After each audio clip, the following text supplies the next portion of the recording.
AskGunQuestions.com is a website that we built back in 2007, and since then, for the last 15 years, people have been able to ask questions of simple to advanced nature, and we attempt to answer them in different ways over the years.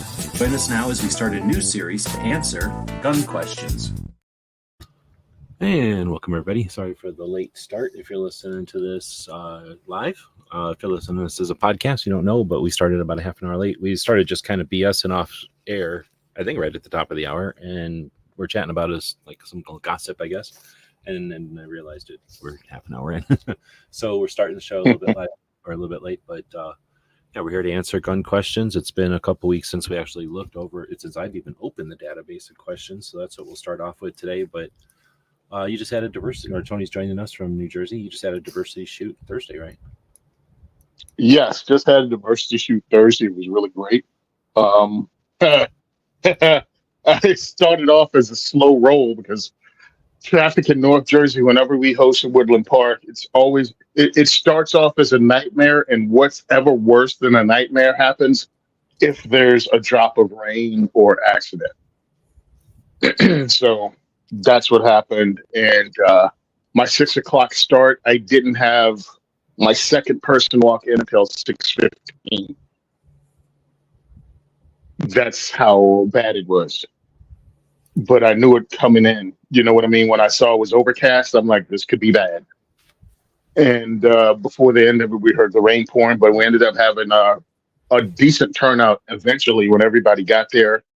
We had actually a new volunteer. We had new people come in for various reasons. One was a husband and wife team from Pennsylvania. They wanted to come out. They understood about owning firearms, but I think they didn't know any Second Amendment organizations or about that part. We had and everybody was from around the spectrum, from Costa Rican. We had a Costa Rican, 2 Venezuelans. None of these people knew each other, by the way. 2 Venezuelans. What was the other? A Palestinian. And it just went on and on like that. So when I say diversity shoot, it's hilarious because you look at the pictures and everybody looks about the same color, but then you just start putting flags over their head and they're from around the world with different perspectives. So it was pretty cool because it's different perspectives, different thought processes on how and different ways they arrive where they at. Yet here they are, all in our diversity shoot. And we even had a new kid from who's joining the Air Force and leaving next month in July, and had never touched a gun before, and wanted to come to our event just to handle a firearm. So he didn't walk in to the Air Force not knowing anything. I wasn't going to dissuade him. Yeah. And the cool thing is, one of our volunteers is not only still in the Air Force, but is a firearms instructor in the Air Force and has made a career out of it. So not only did he give the kid advice on, obviously, trained him on how to basic firearms manipulation and everything else, but he started giving him career advice about what he was going to do and what he was going to face, not only in boot camp, but pretty much how to navigate his career. And one of my first time volunteers, it was pouring down rain when we came out. So we were all gathered under the awning at Gun for Hire.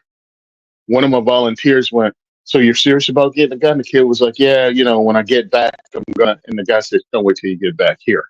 Pulls up the state website on the kid's phone, punches in all information, and says, "Go ahead and sign up. And then they'll send me an email and I'll say that, I'll be your reference." He got the kid signed up for his firearms ID card right there, waiting outside in the rain for the rain to stop to go to their cars. That's cool, because that's actually a massive burden for people that aren't thinking about it, who don't have to deal with that extra burden. That's something that is daunting for somebody who understands the process, but it's got to be a roadblock or a potential gap, like a canyon, for someone who doesn't understand how big a jump that is or how big a project that is. They just know that it's a process that they have to endure. So that's super cool. And then I guess I forget that we have CCW cards out here or whatever if we want them, but that's the only thing we can get if we want it. We don't have to get anything, but you have to get one just to possess. Is that what you're saying?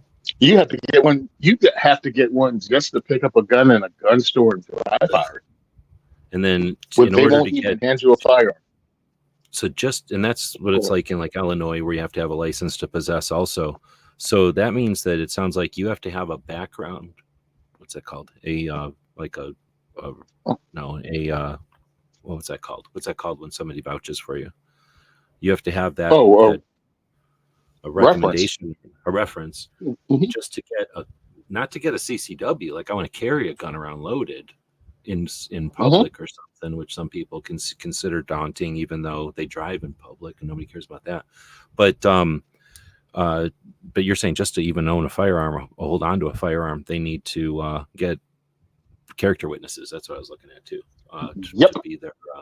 That's a lot of work.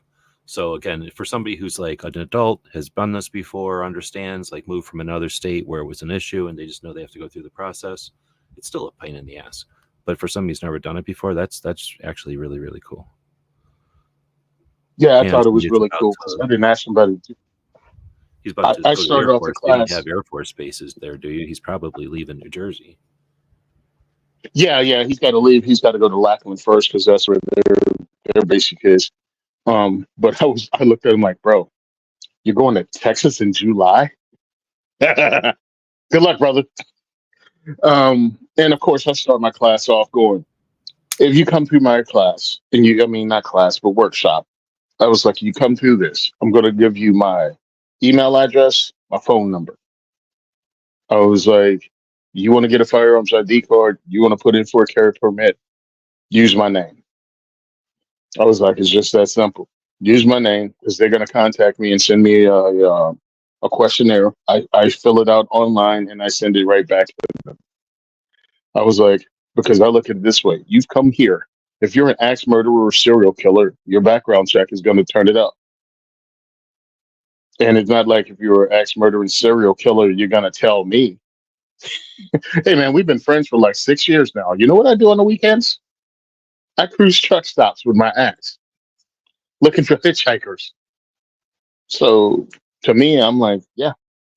In New Jersey, you got to do at least 1, 2, 3 background checks. You're going to do 3 background checks before you can get a gun in your hand to carry. Let them catch you. I just want you to exercise that right. So you're talking state, local, and something else? Okay. So when you roll in, right? If you don't do what I tell most students, and you're like, I just want a firearms ID card in case I want to buy a gun one day. I don't want to buy one now, but at least I want that obstacle out of the way. All right. You fill it out. It takes 30 to 90 days, whatever they feel like jerking you around, but legally it should be 30 days. And you get a firearms ID card. Now let's go forward to, hey, I've decided I want to buy a handgun. I just don't know what it is. Okay. Well, now you have a firearms ID card. You can go catch one at a gun store. So you decide what you're going to get. You go to buy it. Well, you need to fill out a pistol purchase permit. Ugh. And that's another background check. And after that month is up, if you're lucky, you get to go in the store with your little piece of paper. You got 90 days to go in the store with your little piece of paper and buy your pistol, where they do another background check for NICS. So that's 3 background checks. Okay. Just to get your gun. And 3. Oh, and then if you want to carry it. Yeah, fees. Now it's a 4. Yeah. Yeah, and if you want to get a carry permit, you're going through a 4th plus probably a $200 to $250 class. And it's not plus other expenses. It's not like, let's give the background check to so and they're going to do more scrutiny. This is, we're going to send the background check to like the state police probably, and they're going to do whatever they do. This background check, and then the next time it's like either going back to the state police or some other agency, like maybe the local police or something.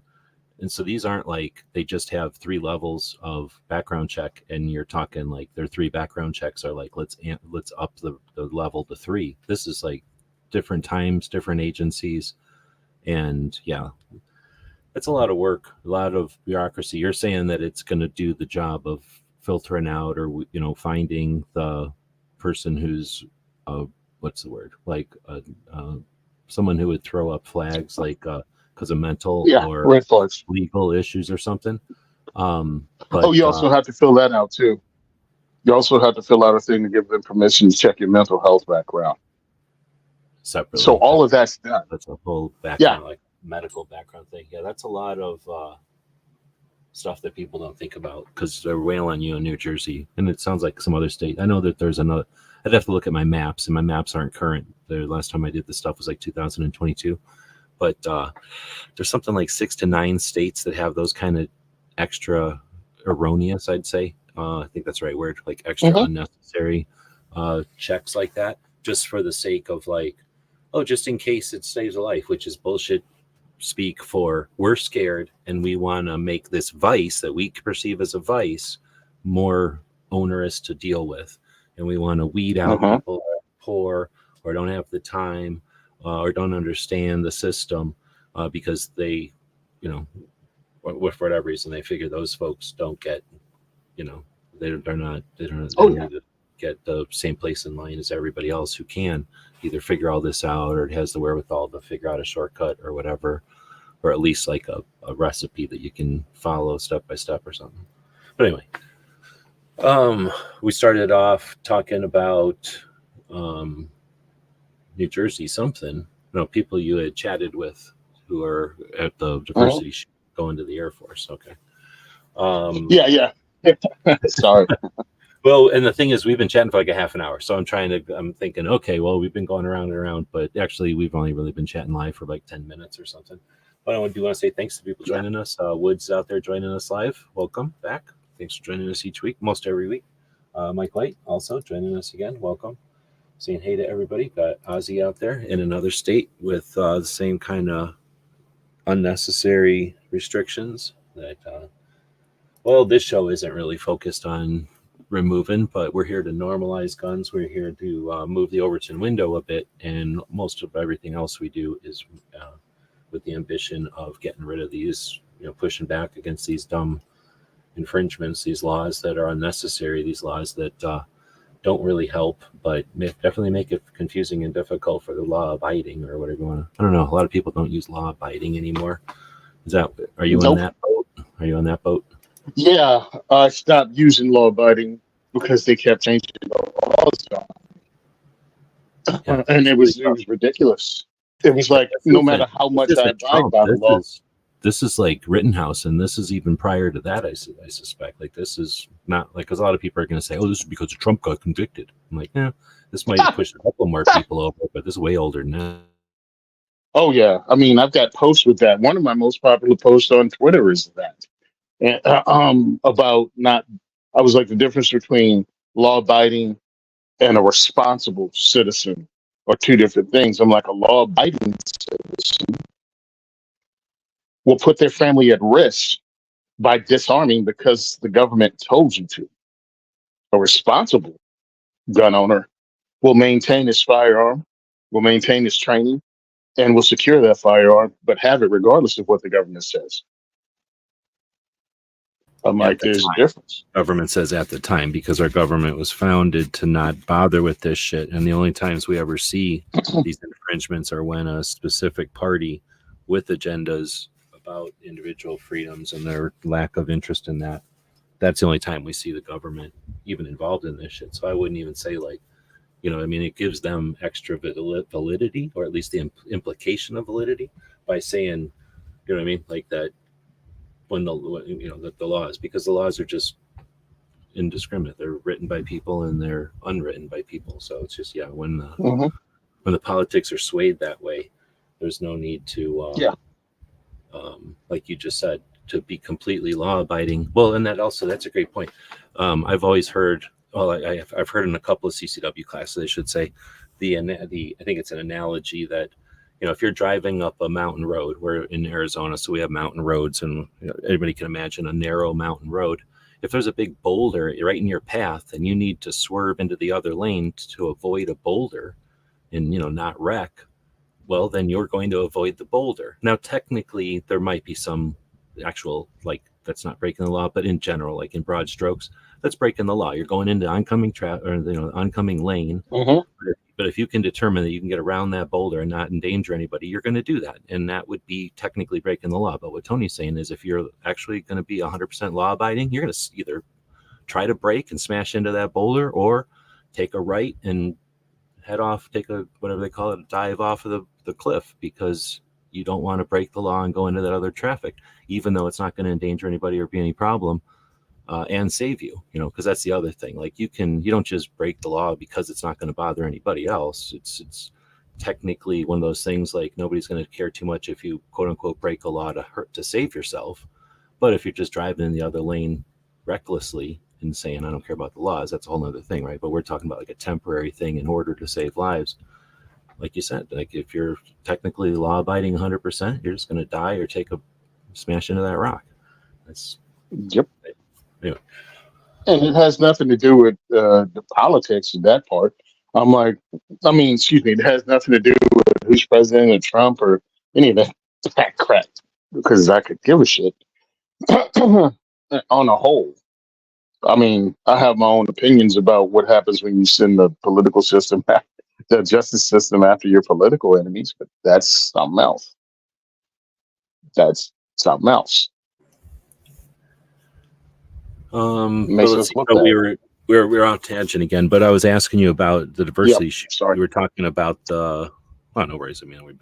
It's Saturday, so we do. You've been chatting about the attendees, but was it a good one? Other than that, you said it rained and then the attendance did get better after. Yeah, it was a good one. We were able to actually speak to these guys and explain, introduce them to CNJFO and what they do and how the fight goes and why we need them. Stress that a lot. Why we need people that aren't the old bearded white dude to take the lead, to be a face, to be out there. Because it's hard to say that the dude from Costa Rica and the lady from Venezuela and the kid from Palestine are white supremacists that just want to keep guns because they hate anybody who's not white. Yeah. I'm like, you kill one of their main arguments when they try to pass this legislation and push fear. I was like, because what they really fear is you. You don't fit in that box. And I'm not asking. And then when I talk to them, I go, rest assured, I do not want you to switch whatever political party you support. But you need to support your Second Amendment civil rights. And if the candidate you're voting for doesn't, you need to do something about that. Yeah, we need people. You need to do something about parties talking to their candidates. We don't need Mm-hmm. one party, because none of the parties is pro-gun. The one party hates guns and it's in their platform. The other party claims to like guns, but they vote against it all the fucking time. So Yep. there's no perfect politician. Yeah, I think the way is, like you just said, just tell people, hey, wherever you're at, talk to your politicians of choice. Let them know that this matters to you no matter what your other positions are. This one's important. But anyway, so how many people showed up? We got by the end of the night, when everybody finally showed up, we had like a dozen people there. Nice. What do you consider a success? I don't know if I've asked you that before. Or does it depend on that's 50%. Depends on the location, but for there, that's 50% capacity. Okay. And of course, understand that it was graduation in many towns. Oh, okay. This week. Matter of fact, when I left and went to the convenience store dropping by, pretty much that's all that were there with graduates in their little outfits and stuff. So that was a big thing. So summer is kind of a hit. We take a hit on attendees. So what I have to do is get way out ahead of my skis and promote the events like a month coming, so it can get out there and people can go, oh, okay, I can go there instead of go wherever. Like I'm already losing one of my guys because he has his vacation plan for the next diversity shoot. He's going to be at the beach with his family, so he won't be able to make it. Again, summertime is what it is. Oh, did I announce that yet? We have a new range now that we're going to be at. So we got yet another new range in Jersey that we're opening up. Diversity shoots at next month. It's going to be our first one. You have to add it to the website then. Yep, I have all three. We had 3 this year. They're going to be there. I wanted to get them done quickly, so we have one coming up in a month, and then we have one in the fall and one in the winter. And it's called We Shoot in Lakewood, New Jersey. And they're really behind us. They want to support us. They're actually going to have photographers there. They're going to put up accessories and things like that for us to raffle off at the range. And we're even doing a contest there. We're going to have a range gun each event, whichever firearm they want to promote in their store. We're going to have it online for people to shoot in a little shooting contest where they win a prize if they are the best shot with that fire. Cool, like a postal match. Yeah, kind of like a postal match, but it's going to be judged there at the time. And everybody's using the same firearm. Oh, okay, I know what you're saying. Like that's what Cape Gun Works does when they have their events, and I think that's a little bit of what, because of being in Massachusetts and people being able to bring their guns, but and I think also just to facilitate it, everybody shoots the same guns. Yeah, so that's cool. Ozzy is saying politicians lean in the direction that smells like money. That's a good point. Or fame. I think they go after both, like infamy or whatever, fame and money. Let's see, money. All right, so now I'm going to jump over to a question because I did grab a couple of questions. We have like 3 or 4 questions that are recent that we haven't hit on the live shows. We have a database of questions that goes back to, I think, 2000 and something, like 13 or something. Maybe not that old. Goes back to 17. So there's thousands of questions, and we try to hit the whatever comes in new to the website, askgunquestions.com. And well, I'm not going to say that we have a great record for hitting them every week, but we don't get them that often. It's not like this is a giant effort or marketing campaign or anything to get people to ask questions over there, but it is available. People do ask questions. So first one that came in this time is somebody says, I've got, and we don't track your names and your emails. I'm not harvesting anything over there. So most of these are anonymous. I've been looking to get an 8.5-inch 300 blackout AR pistol, but I had a question. Did I need a tax stamp for this firearm? I live in Tennessee. Well, thank you for giving me all the information because that would have been my next question, where you live. And no, you don't need a tax stamp. That's a pistol in Tennessee. Yep, and it's the pistol. That's just a if you want to put a stock on it, now it turns into, because it's got an 8-inch barrel instead of a 16-inch barrel on a rifle. Now it's a short barrel rifle, and you'd want to get a tax. You need to get a tax stamp from the feds, from the ATF for that. It would be $200. It would be called a Form 2, right? That you're creating one, and it's because there's nothing to do except attach a pistol. Oh yeah, it's a Form 2, not a Form 3. Yeah. I might be wrong. Is it? No, Form 3 is transfer, right? Yeah. Create. Yeah. Form 1 is, you got it right. Form 2 is like modify, I think. But anyhow, you're going to file a form and then essentially just bolt the stock on. You just do it in that order. Like not until you get your stamp do you bolt the stock on. But because it's just putting a stock on it, it's essentially just, some people say asking permission. I don't really think of it that way because you're paying a tax. So it's really, I'm paying my damn tax that since 1934 they've imposed on these guns. But at the same time, they're not going to give it to you if they don't want to. So it is kind of like asking permission, and it's not registration, but at the same time, your name is attached to that gun now. So it's kind of like registration. So, I mean, I'm not going to, I technically don't agree with either of those, but at the same time, I totally understand what they're saying. But at the same time, you're talking about a pistol. So as long as you don't put a stock on it, now it's a pistol, and you can definitely put a brace on it if you want. And an 8.5, that's the thing. Is 8.5 good for 300 blackout? Because I thought like 7.5 and 10.5 were the 2 sweet spots for AR pistols. Is 8.5 better for 300 blackout? And I just don't know. For 300 blackout, it was actually built for that short length, so he's good to go. And the plus side of having it as a pistol, as long as you travel to states where it's legal as a pistol, you're good to go. When you change it over to an SBR legally, you have to let the government know if you're going to be taking it out of state, if you're going to travel across state lines. Oh, that's a great point. And so let's get into that. So if the question was, do I need, where did I do with it? I've been saying hey to Abigail, jumped in. So the question was, one 8.5-inch AR pistol.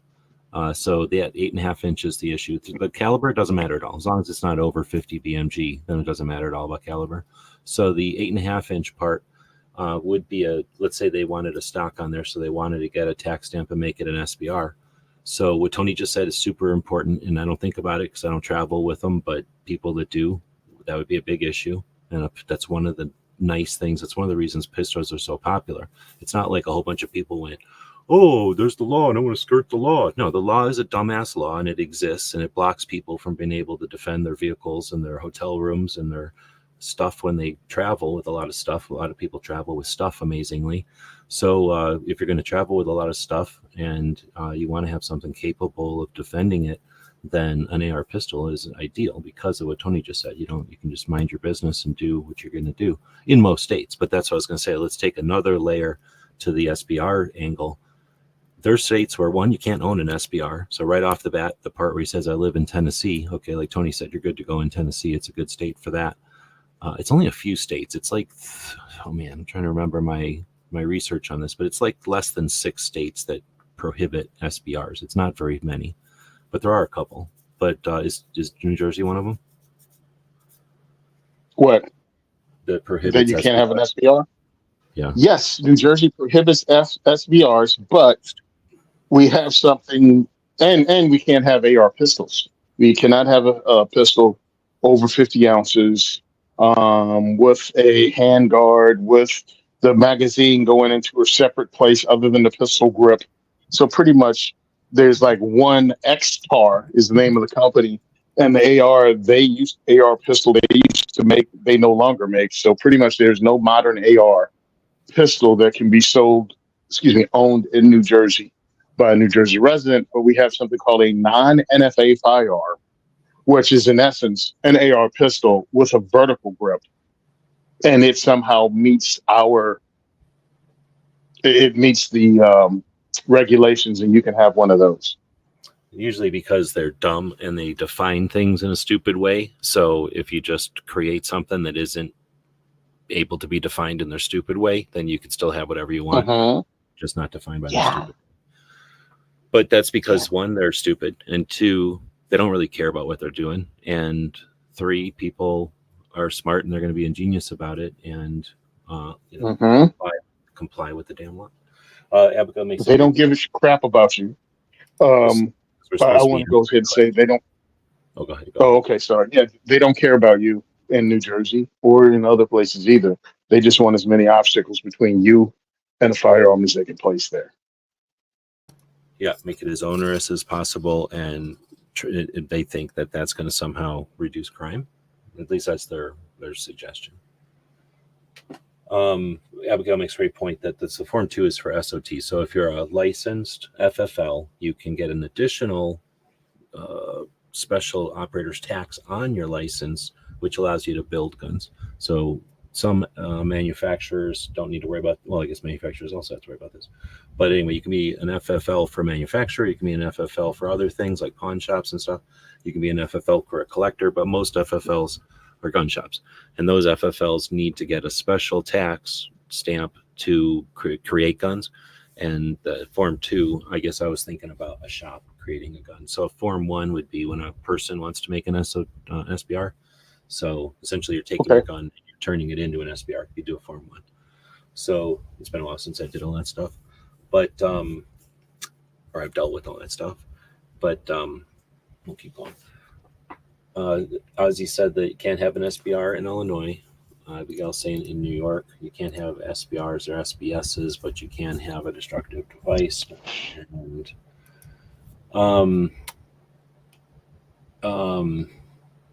yeah, I can't think off the top of my head. In California, you can still have them. I thought one of the like Michigan, like Washington or Oregon, but without looking at a map, I guess it's only a couple of states, and it's tough to. I mean, I don't know. They don't have to justify it because there's nothing, I guess, pushing against that in New Jersey. Or are there active measures being taken to try to remove that prohibition? What, against SBRs? We have so many going. I have no idea. And it's like that's the problem. Truthfully, I think we're going for the bigger one. Yeah. What we're doing is going for the bigger one of, okay, New Jersey passed the assault weapons ban before the country did back in 91. And that's what we're working to get overturned. And that whole SBR thing might be in that, maybe, but I don't know off the top of my head.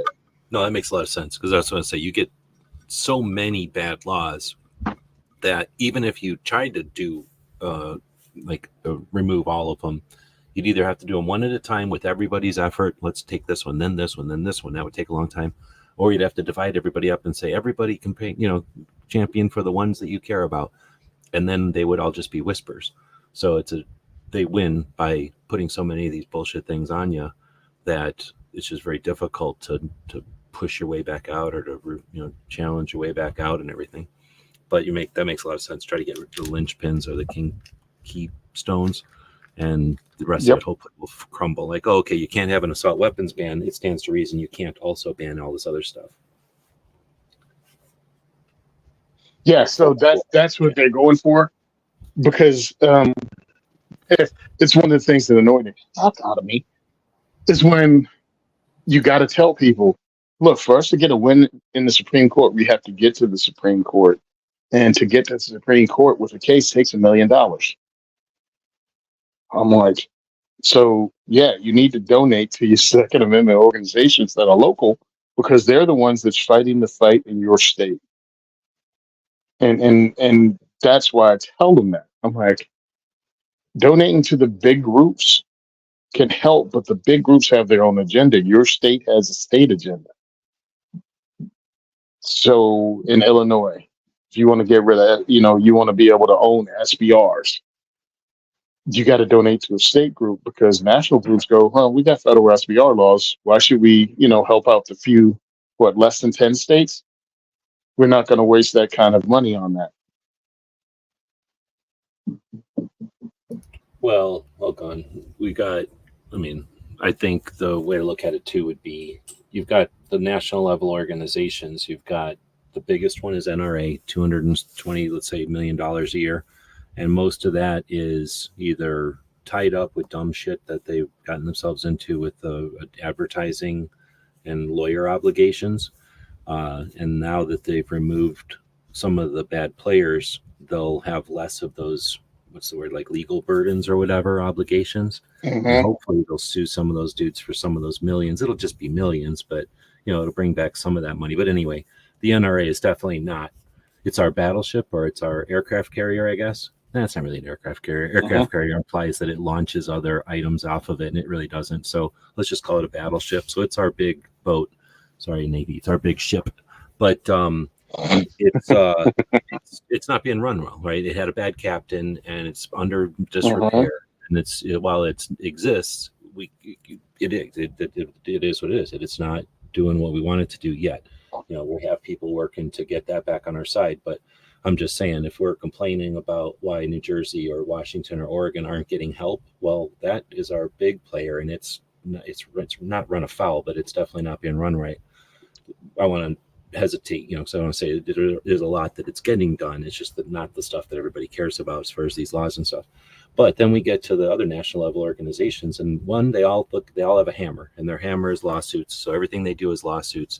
And I haven't seen very much, except for Second Amendment Foundation, circa like 2015 to 2017, 18 maybe 18. For a while there at Gun Rights Policy, for example, they would have a lot of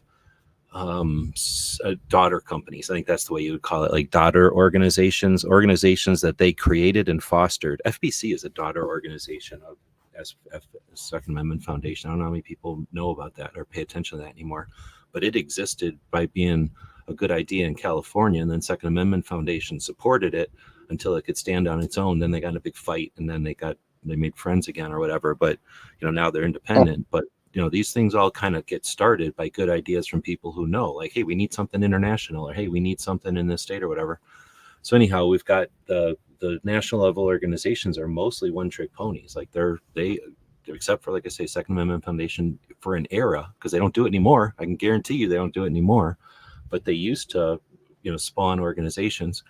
But the organizations are one-trick ponies, and if it isn't a lawsuit, what do they do? Like, tell me what they do except a lawsuit. GOA is doing a get-together, right? Like an event, and they've tried that before, so they've done some events, and they certainly like talk on TV. Like, they're not lobbyists, but usually Pratt and his dad would talk on TV. Alan Gottlieb will talk on TV. At least they used to.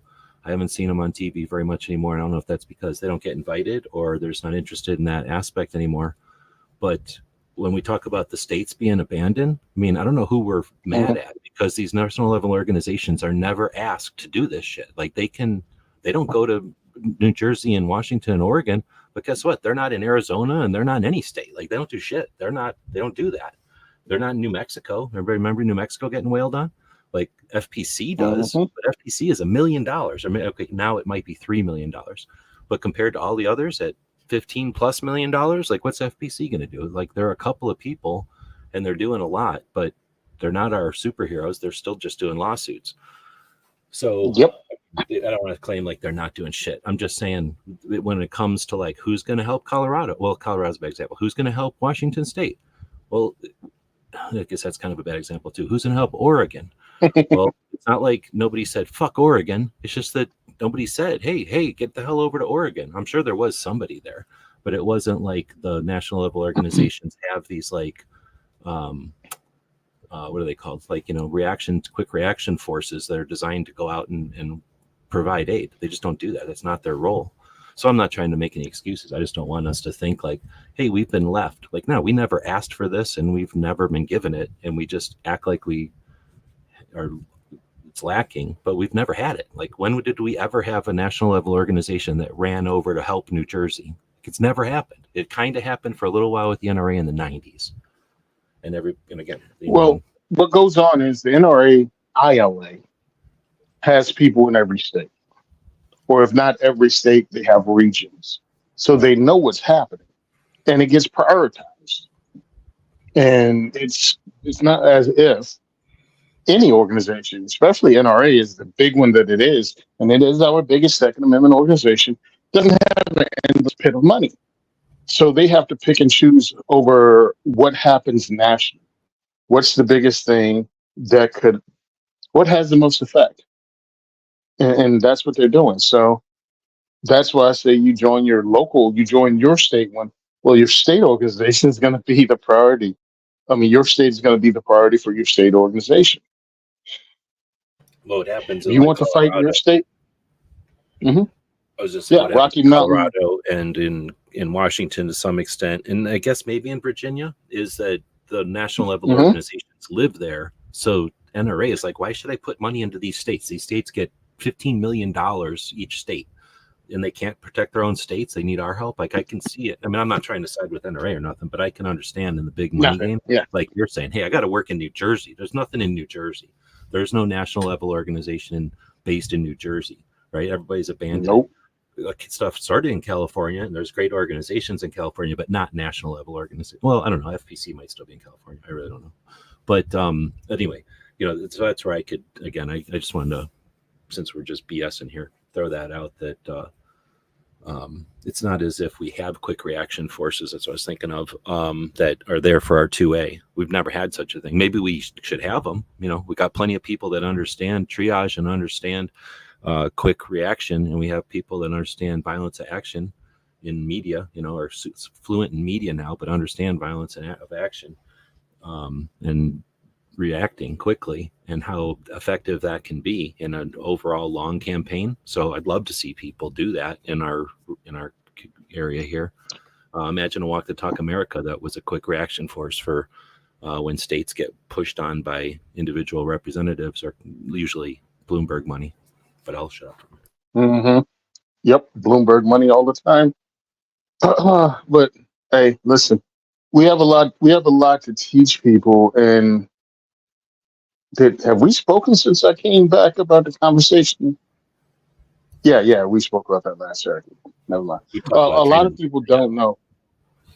Yeah, a lot of people don't know what's happening in the states because they come from freedom states, so they don't know that anytime something happens, like in New Jersey, they have dozens of anti-gun laws waiting in the waiting to be loaded in the chamber and fired the minute we have a national level mass shooting that gets a lot of attention.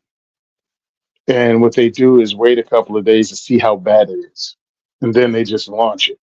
So when we had the Buffalo, or the shooting in the supermarket in Buffalo, it flared up and then it was gone really quick. So they couldn't launch it. But then they had the subway thing in New York, but then it turned out not to be the correct narrative. So they couldn't launch it then. You know what I mean? Because it was a black guy that shot up the place. And the Buffalo thing where black people being shot in a supermarket, it was just not, it didn't have enough legs for them to use the sympathy thing. It didn't stay in the news long enough for fear to kick in, and it was gone. But the second something happens that's big enough, they pump them through. Uvalde happened, we got hit with increased fees, with waiting times, with everything. Age limitations, it all came up during that time. Well, we have most of that. And they even got the 50 cal ban in, because now you can't have that in Jersey either, supposedly, because 50 cals can shoot down airplanes. I've got that quote from what's her face from when she said that in like the 90s or something. But and also 90s. isn't it a 50 that if you shoot a deer it'll cook it? It'll cook the deer as you shoot it. Remember that one? I don't think. Yeah, so there's no reason for it. So they use that here. So I mean, the whole point of the whole ramble is donate locally, help in a local fight. And if you're fortunate enough to live in one of those states, join your local Second Amendment group anyway, to be aware of shit that's coming down in your state. But the other one is adopt a state, adopt a non-free state, and send a couple bucks there if you can afford it. And that's where I think we could also have like a national level campaign. I don't know if an organization is necessary. When we did gun channels, it was difficult to do that because there wasn't a massive infrastructure to it. Every Second Matters doesn't have any infrastructure, but the problem is it's like a jellyfish. It can't do nothing. It exists, but if you step on it, it's gone. If you do, it's fragile. It exists, but it's just there. But it can't have much intent. It can't do things. But it would be neat to have something in between, something that was a little bit more structured, but that we did essentially sister cities type of a concept, or pen pals type of a concept. And anybody who's got time and resources and an ambition to help can team up with someone who's being infringed on, who's got the thing on their neck. And how hard is it to fight against? I don't know how many. Do you have any idea how many gun owners are in New Jersey? Is that a number? We have well over 1 million gun owners in New Jersey. We have 50,000 carriers, legal carriers. Okay, that's two good numbers. So imagine 1 million. I mean, come on, that's not even. I mean, we know YouTube channels with more subscribers than that, and so that means that there's at least that many people aware of guns out there to the point where they're going to click unsubscribe on a channel, right? That's just an indicator of how many human beings exist with this interest. But even if we had just half of that, or I guess it would be nice to think we could get the whole thing, since we have 350 million people and somewhere between 40 and plus, gun owners in the country. But if we could get, even half of that, 500,000 people to team up with somebody in New Jersey, every time something happened, you'd have essentially, more people that they'd have to push against. And I've always been saying that we have so much influence that we just don't wield in other states. We buy stuff from states. Like, I don't know, like whatever shovel you have, you probably like, or whatever things you own that are brand name and they're made in the United States, they come from somewhere, and you can change brands. You might have the best snowshoes or the best shovels or the best whatever high-end equipment you're buying, and it comes from Massachusetts or New Jersey or whatever. I mean, these states make good stuff. You can let those representatives know, hey, you know what? I spend quite a bit of money on your XYZ, but I don't have to, and keep making these laws and infringing on the folks there. I'm going to start buying stuff from Kansas. I'm going to start buying stuff from Nebraska. And that has, people that think that doesn't make a difference. How often has that strategy been implemented, I guess?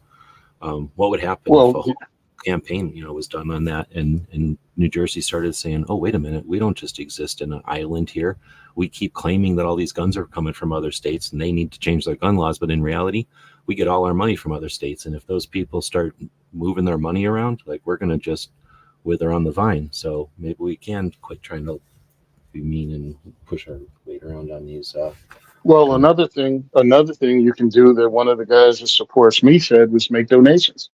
Locally, you can make donations, and then when you understand that politicians can look and see if you vote, and like if you voted in the last election or any election, so they can see that. So if you're right and going, hey, I'm your constituent, but you haven't voted since Nixon, they're not going to lose your vote anyway. But if you vote consistently, it's now you're a constituent that votes. But if you're someone that donates to their campaign, you're actually on another level. Now you're a campaign contributor. Oh man, that's you got their ear. Yeah, exactly. And you can do that literally in any state, and you it's like automatically you're on their radar as somebody who matters, because you're going to about to take away that $25. And who do you represent? What they say, when a phone call represents this many people, a fax not really fax anymore, but an email represents this many people. What does a contribution represent? Yep. It's like, you're a donator now. And they're like, hey, guy, was checking this out on the news, looked up your record, seems like you vote for this. I'm pro 2A rights, and if you can't support our civil rights, I'll find someone in your district that can. Because financing is financing. And I can convince my friends to do the same.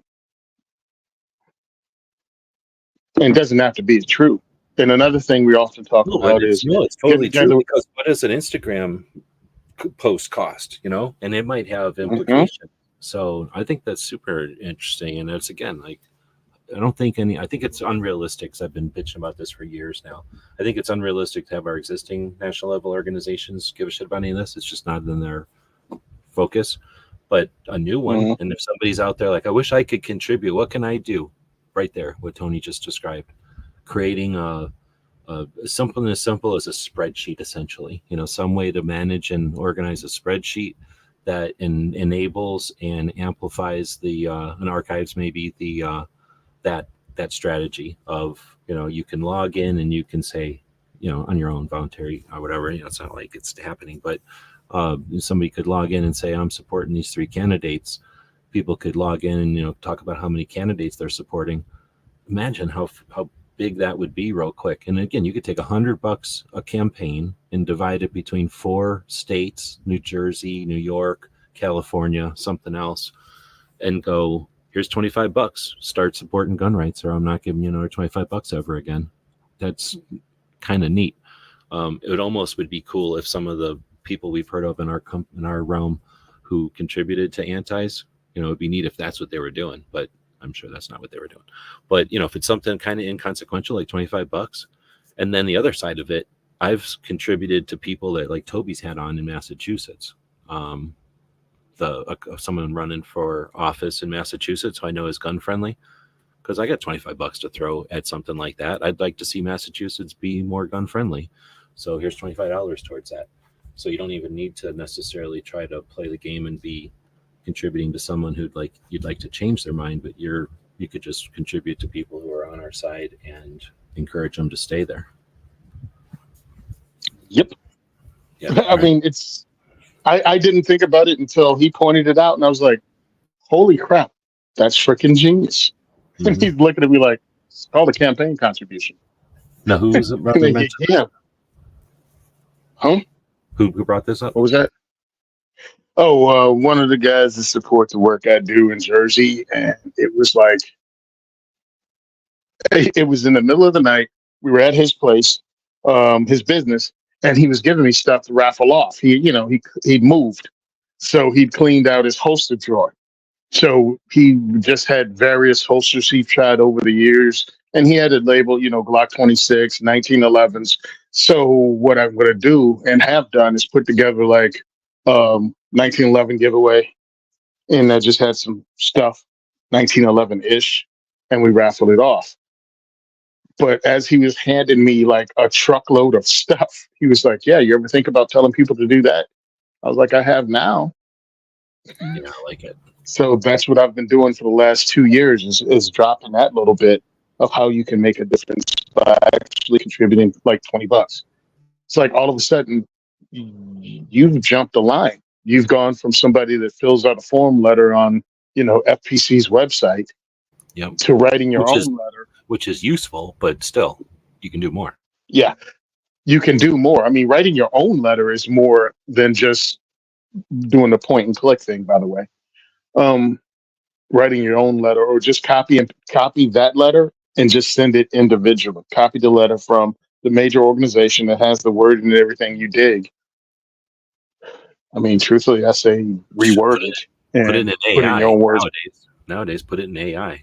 or put it in AI and read it and then pump it out to them. It's written differently. It still says what you wanted to say, and it's coming from your individual computer.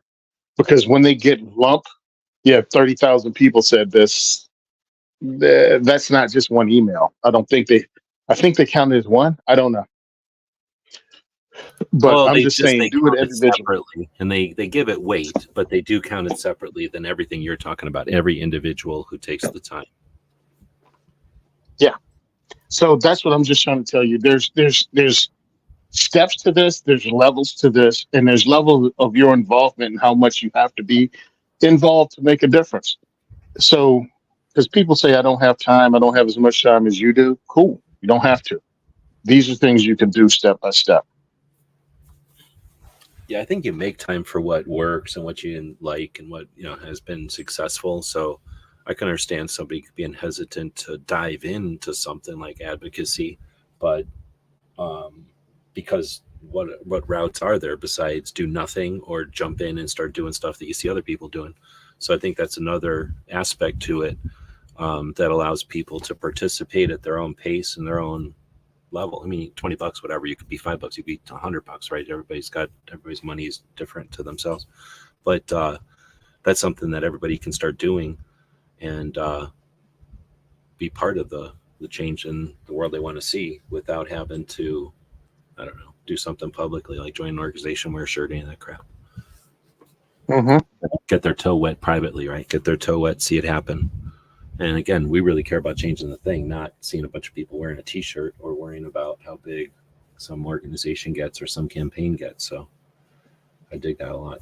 Now, to try to remember that, we've been talking about a lot of stuff today. So my challenge is how to remember to put that into something. What I've been doing is starting maybe when I get a good idea like that to just go to StreamYard and create a new show right away with that topic, and then just indeterminate, someplace in the future I'll post it. But I haven't done that today, so I'm going to try to remember or try to figure out a way to remember this one, because I really do think that's a strong, what's the word? More than useful, a strategic option that we could be using. Ozzy's talking about sewing a holster right now for a Kimber Ultra Carry 45 ACP. So I'm trying to remember an old Kimber. Hanging out at the shop, there was a Kimber dealer, I should say. So I've fiddled with plenty of Kimbers, what the Kimber Ultra Carry is, and I feel like I should know. Is that just a commander size melted? I forget what, because Kimber means it's a Kimber. Carry means I think that means it's a size, right? And Ultra means it's the quality level or the amount of effort they put into it. Like they have a basic line, they have their medium, and then they have like a really fancy carry line, at least back in the day. So I don't know. Do you know what the Kimber Code words work? No. Codes? No. Sorry about that. So it's a 3-inch. I thought about the Kimber decoder ring. I'm like, I don't know. I'm going to check it real quick, but it's like that, man. I mean, it's not as bad as Smith and Wesson. No, it's what you're trying to figure out.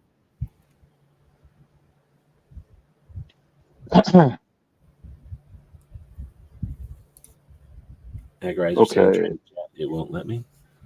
I'm just noticing though, we got a lot of people over on the X, right? So I threw this chat out there earlier. We do have another question here. I just chatting about other things here, but I put in here, why doesn't anyone on X type in here is what it's supposed to say during the live shows?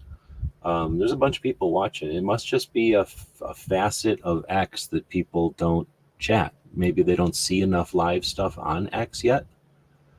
But I did see a tweet from Elon, the owner of X, that said one of the key metrics for growth on X currently, because everything changes, currently is seconds on screen. So doing a live chat like this one, we should figure out a way that you can put it onto your show or your channel. But I imagine the reason so many people are watching is because you got a giant presence on X, and you mentioned it probably or something. But we do have a lot of people watching. Yeah, we posted it when we started. Cool.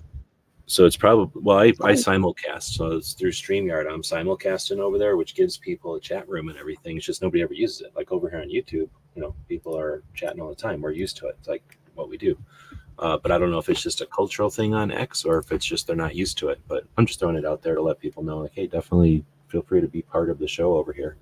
And if you're on X and you're looking to get bigger on X, stream over there. And like I say, we'll try to figure out how to, maybe what I can do is, I don't know, we'll try to figure out how to add your X to my StreamYard, right? So then I can turn this on and it'll go to both of our X's.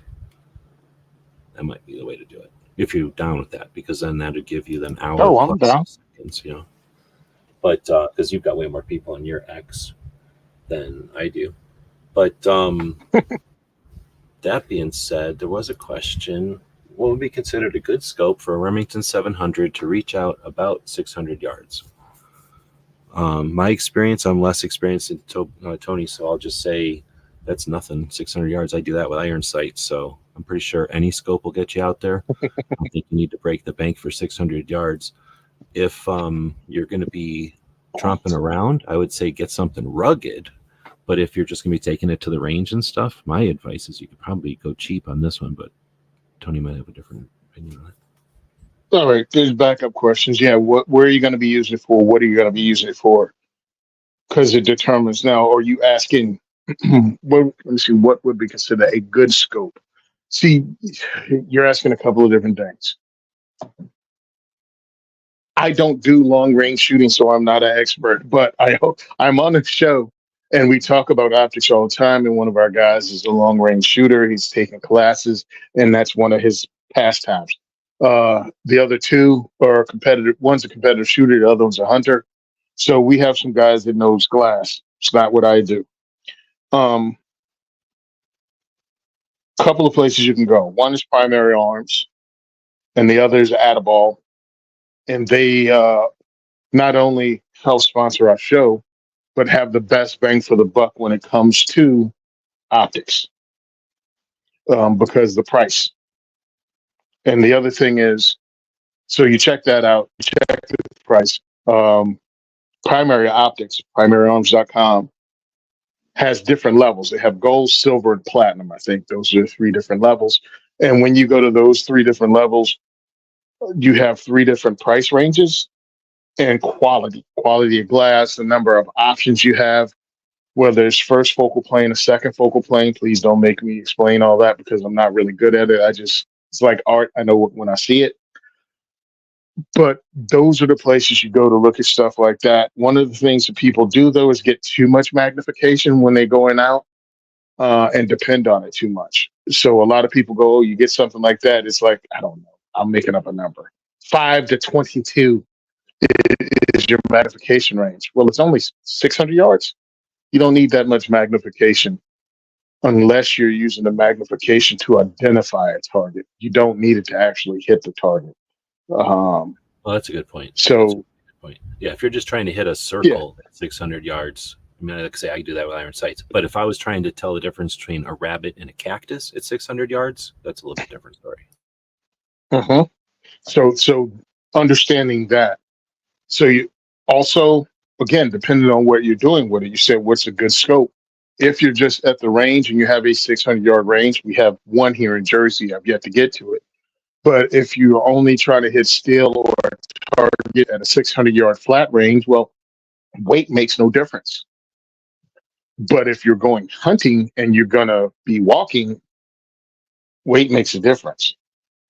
So all of that factors in. So the best I can do for you is to go, hey, we have two sponsors for our program that gives you different levels. The reason I brought up Adaball is because they're a good entry level company with a really, really good warranty.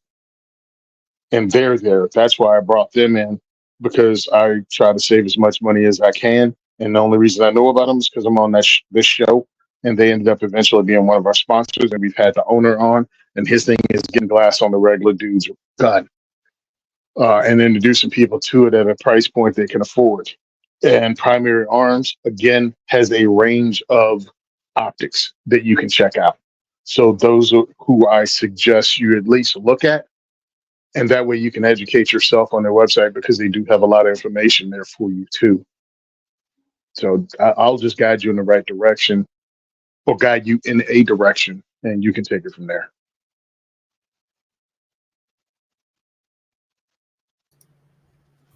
Mike White was saying he'd say a 1 to 6 or a 1 to 10 low power variable optic. Variable scope. Mm-hmm. So I've always I have like a 1 to 8. the 1 to something at the front there. That just means that it's gonna zoom, right? So there's the fixed ones back in the old days. Back in the olden days, you got nothing, and then you got a tube with nothing in it. Then you got like a telescope. And then eventually they refined the telescope down to what they look like today, but they didn't do nothing. You couldn't even focus it, I don't think. Like, you might have been able to mess with parallax or something, but you pretty much looked through, and everybody had to just figure out how to look through them back in those old ones. So then they came out with the variables, and those are kind of nice. They're like having a set of binoculars that most people have ever used, right? Where you can look kind of wide angle and then find the bird and then zoom in on the bird. So that can be handy if you're looking at the side of a hill and you see the deer. Now you can zoom in and see the deer's shoulder. So that's what the 1 to 6, 1 to 10. And as you can imagine, 1 to 6 is less than 1 to 10. 10 might show you, 6 might show you the deer on the hill and a rock next to it that, zoomed out to 1, you just see the whole hill. But the 10 might bring you in and show you just the deer's shoulder. And like Tony's saying, most people don't need that. And what happens is, you're either spending all day looking at rocks because you're zoomed in too far and you don't understand where you're at on the hill, because you have to keep zooming in and out to figure out where you're at, and that can take time and just actually screw you over if you're not really fluent with it. But it also, depending on the optic, like, they can, they can bite off more than they can chew. It can be so much magnification that you can be zoomed in 1 to 10, but you're still not going to be able to tell from that fuzzy thing if it's a rock or a rabbit. You'll be able to tell a deer, but you're not going to be able to tell a rabbit from a cactus or whatever. So and that's where the super expensive stuff comes in. Now you can zoom out. It's like having digital zoom. Now you can zoom out and see. But 600 yards, I default to 600 yards, get irons, and you're better than everybody, because everybody else is hobbling themselves by using optics at 100 yards. Just because they can't, just because optics exist. Just because they exist doesn't mean you got to go buy them. And nothing's wrong with buying them, but learn how to use them. Now, I got a 1 to 8 on my M16A4 clone. The Marine Corps just changed over to 1 to 8 for the DMR, and I have a DMR build. So that's what I put on mine. It was one of the ones we did a review on, Hawk Optics, 1 to 8. But I really don't know what the heck I'm doing. I just shot in competition with it, but I really need to learn this gun more. But then when I shot at the same distance with my iron sight, I actually shot a tighter group with it because I know what the frick I'm doing. It's crazy, right? So an optic only helps you see better. That's one thing. Another thing is, again, it comes down to price and what are you doing with it. There's probably more things to talk about, but those are the two big ones. How much money you want to spend? Well, one, what are you doing with it? And then how much money do you want to spend? You know what I'm going to do? I'm going to switch it to knives and say, you can go buy a box cutter for a couple of bucks. You can buy, let's say, a Spyderco for $70, or you can go buy a professional, I'm going to say Ginsu because I don't know the name of those things, but like some professional chef's knife, either Swiss or Japanese or whatever the highest end blades would be, right? And if you're that high end chef at a fancy restaurant and somebody just paid $1,000 for the meal, you better not whip out one of those cheaper knives. You better whip out that fancy knife, right? But does that mean you need that fancy knife to carry in your pocket and open up cardboard boxes? Well, you might want something better than a box cutter for cutting open boxes, because you might need it for something else besides opening boxes, right? Like you might need it for something important. And then you want something like that Spyderco or that Buck or whatever knife you like, right? And that's what I think of these optics. You can buy BB gun optics. You can buy airsoft optics that just exist, and they have a purpose. Sometimes, like, I'm only going to use this gun once in a while. I'm going to train my kid on it, and he's going to outgrow it. You know, it's like having a super expensive tricycle. It's a waste of time. Like, as long as it doesn't hurt the kid, you can grow out of it and get into a bicycle or whatever. Like, you know, as long as you can get that airsoft optic, get the principles down and move them into a 22, then who cares how much you paid for that BB gun optic, right? So you've got the cheap stuff. Yep. And then for some reason, people don't have confidence in their abilities. And that's why I say I'm still going to be old school and say, like, get better. Like, don't keep buying stuff to be a crutch. Get better. But people, I'm the school of buy the best optic you can imagine and then just move it on your guns. But a lot of people don't do that. Instead, they don't have just one good optic. They buy an optic for each gun. And then unless you're rich, you can't buy good optics for each gun. It's just ridiculous. And if they're going to be knocking around inside your safe and stuff, again, it's ridiculous. And if you're only shooting a couple hundred yards, it's ridiculous. Whoa. I think I hit a burnout or something on me. For some reason, my light turned off. Freaked me out.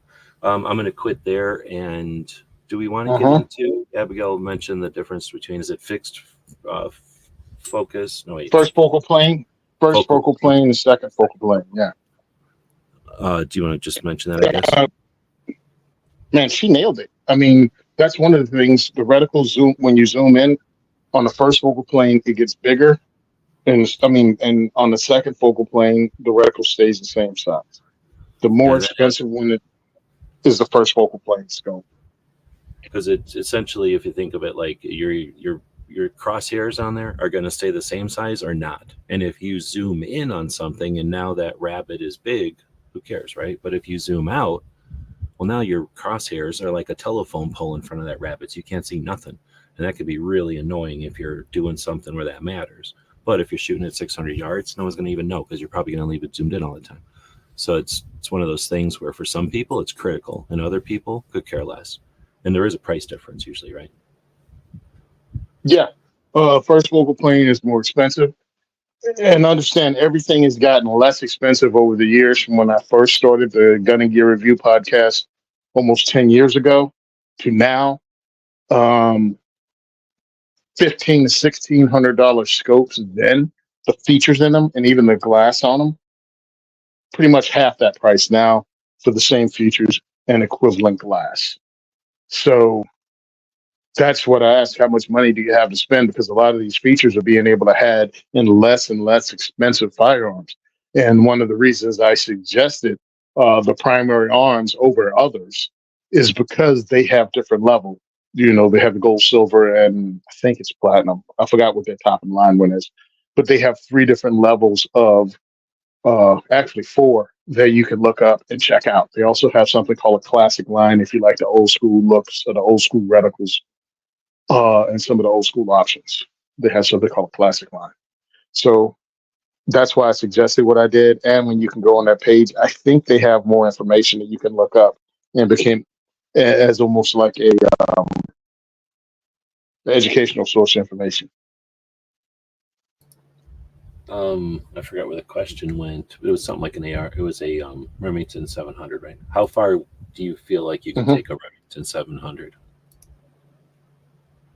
With good optics or whatever, good condition. Well, I know I've shot to 800 at SHOT Show with whatever optic they had on guns there. I've taken it out to 800 on an 8-inch target and hit it consistently. So there's that. I have a photo of the gun. It was over with Maxim Defense.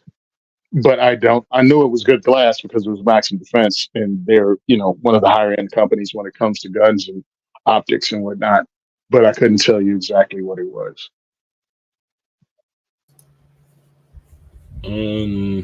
I was just thinking about that because I might have shot longer when I was a kid or something. I just don't remember because I've never really been much of a distance shooter. It's not my passion or anything. But I did go shoot 1,000-yard range or 1,000-yard match one time, but I shot iron sights on the AR, and we didn't really shoot 1,000. I think we went to the 1,000-yard range where we were shooting like maybe 800 or something like that too. But I'm just sitting here thinking, I don't think I've ever actually sat behind optics at great distance, just because whenever I would have been doing great distance, the optics sucked or they were so expensive, I would have never got my hands on them. So I've done most of my shooting with just iron sights at distance.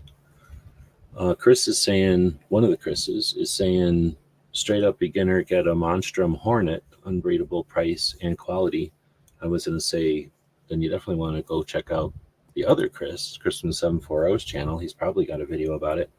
I don't know if you've ever mentioned it, but where are you at with Monstrum? Are you a fan, or you're familiar? I'm familiar with Monstrum because I see the same things when I go on Amazon and see some of their products. I see who does their videos, like who checks them out, and who makes videos on YouTube about Monstrum, and they're usually the people that make the videos about more inexpensive stuff. So the bigger channels don't, and I usually look at it like, yeah, because Monstrum probably didn't cut them a check. Yeah. So that's that. Well, that's the thing though. If Sig's paying you and they're giving you Vortex optics, I don't have a problem with Sig or Vortex, but they're paying you. You don't need another Monstrum, so you're not going to go burn around buying a Monstrum, right? You're going to just stick with whatever they do. So it's not like a bad thing, right? No, I'm just putting it out there. That's the way it is. So when you're looking it up, if you expect to see Garantherm shooting a Monstrum, you're not going to see it. So you got to check out other guys, and then you got to see, are they really shooting it like they're supposed to? Are they running rounds through it? Or are they using it like you use it? Do you know more than them? It's one of those things also. You're looking at it going, this guy has no idea what he's talking about when it comes to an optic. He's just reviewing stuff. So I'll say 100%. I said it from the beginning of the conversation. I am not the optics dude on our podcast. We have 2, if not 3 guys that shoot with more optics, magnified optics than I do. I'm just getting into it and I want to learn more about it. And the reason I said what I said was price point on the 2. Both of them have entry level, and then Primary Arms again has higher levels too. That's why I gave what I gave instead of going, yeah, just go with Vortex. Vortex has different levels too, but we haven't talked about Vortex in years on the show. We just did one recently, but before Vortex was the go-to if you were just getting into optics, because they had, I think, like the diamond level. It went up also. I trust reviews from people I know. It's also true. If you know them and they're actually being honest about stuff, then it's good to go with those guys too. Like, they're not blowing smoke up your butt, and sometimes they don't tell you, this is the best thing ever, but you'll never see them use it again. That's the thing, and who knows?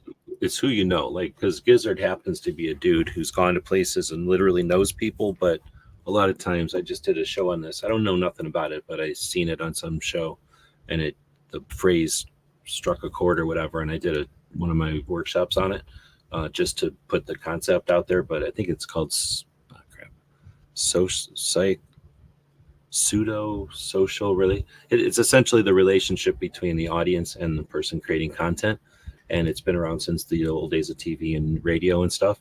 And the idea that you feel like you're a part of the family, you feel like you're a friend of the person on the thing, and people use that to their advantage and to our disadvantage all the time. And in this whole thing that we're doing with the live chats and stuff, I can't imagine what that does to it, because there's got to be, I know one of the reasons Gun Channels doesn't exist is because it got kind of weird with people who became over familiar and like got really upset about things, and like people weren't drawing boundaries between relationships, like, I don't know what to call it, like personal and professional relationships, or like public and private relationships or whatever. Like, it got kind of odd. And you can have a different relationship with an audience than you do in a community where people are like literally involved and meeting up and hanging out. But I'm just throwing that out there. Like, be careful, because people are certainly aware that, especially people that imagine how much time and effort you're putting into this. If you're making $1 million a year, I mean, none of us are even near there, right? But if you are, you got the resources and you got the inclination, because there's people out there making more than $1 million a year. So I don't know where the number is, but I know I've achieved some places. I talk about it. When you get to 100,000 subs, you just think about subscribers differently because you've seen some shit, Like, you can't see some shit until you've seen some shit, type of thing. Like, trust me, you'll see some shit. When you get 30,000 subs, it gets weird. Like, there's just different dynamics and stuff. You can't no longer know everybody. And the people that you do know individually leave when it gets big. Think of all the people they don't follow giant channels for a reason. The people that follow giant channels are a whole different breed. Anyway, so the whole idea of like who just be careful. I'm just throwing that out there. Like, I don't know, we're just mammals, we're just humans, and there's this internet and this technology can be beneficial, but it can also be used inadvertently, or stuff can happen inadvertently. But if we took Gizzard's comment, though, I trust reviews from people I know. That's where I think it gets scary, because not all of us actually know each other, right? And some of us that do know each other, there's reasons we don't hang out with each other, because we do know each other now. And like, there's reasons we don't hang out with each other. So but I don't know. I don't have to go on too much down the optics thing, because we do have a third question. I thought I put it in here.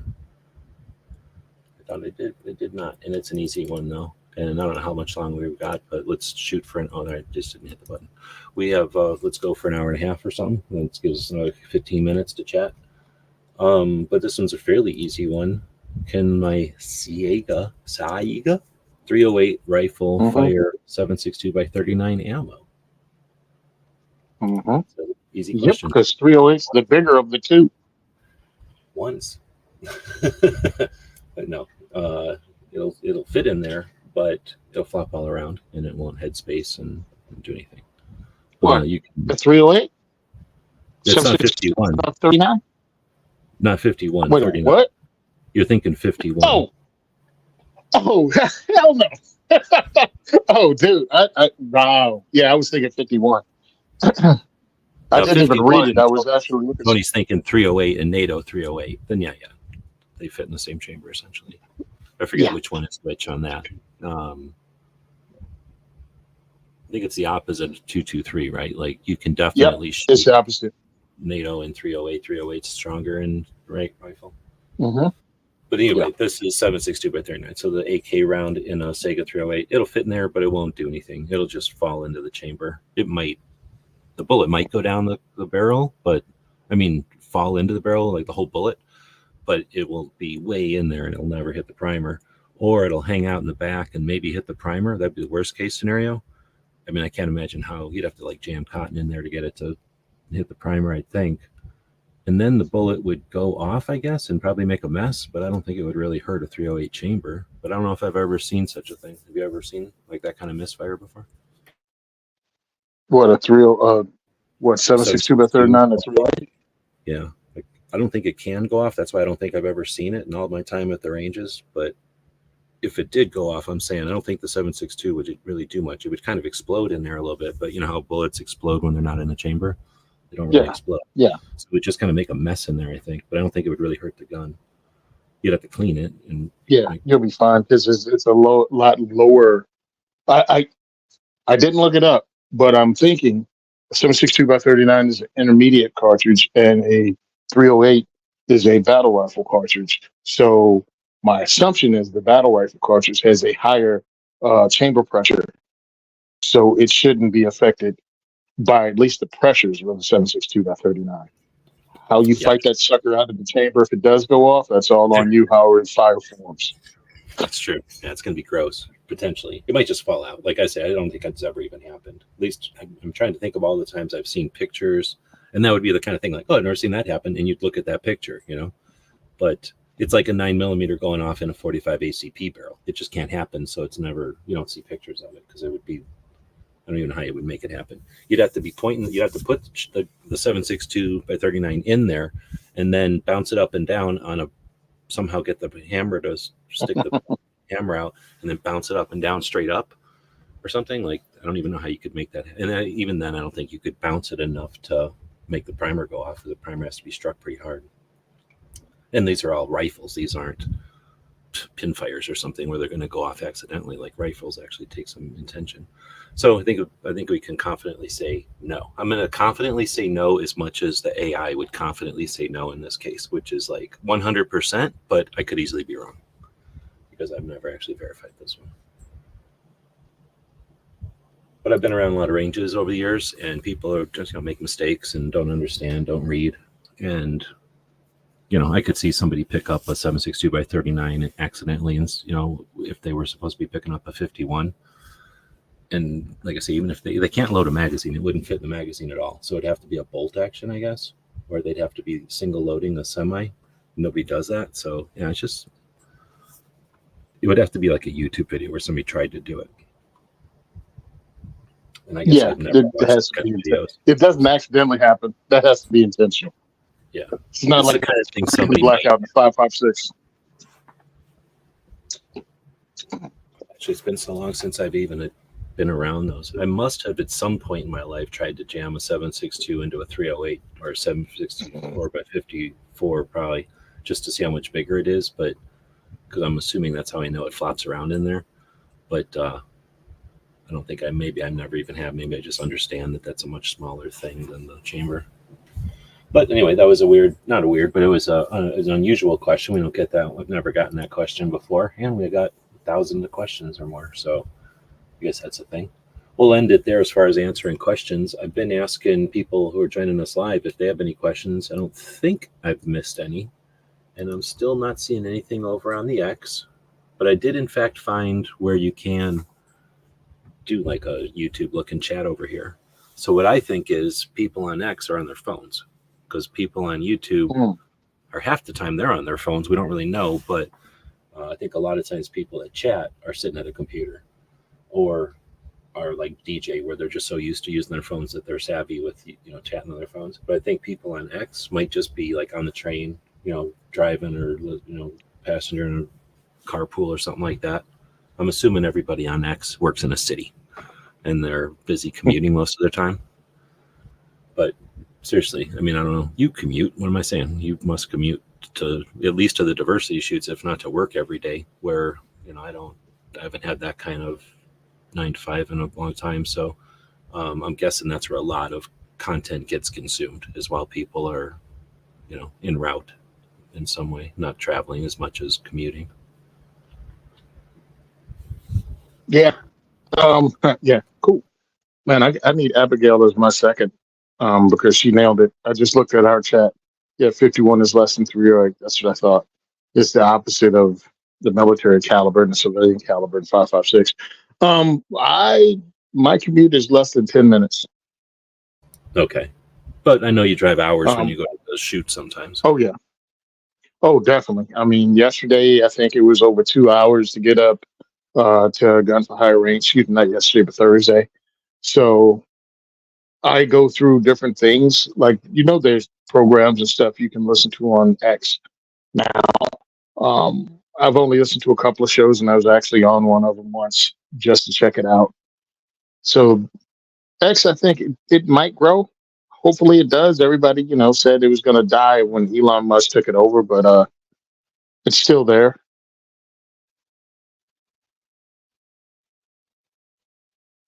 It's still there and still going. So it was angry. Like, I don't like it because it's so angry. Everybody gets in political fights, and it's pretty much political sides, and it's boring to watch that because I know people on both sides, and it's just like you roll your eyes and then you scroll down and then you're rolling your eyes the other way, if that makes sense. Like, come on, you're both just doing this to do this, like, it.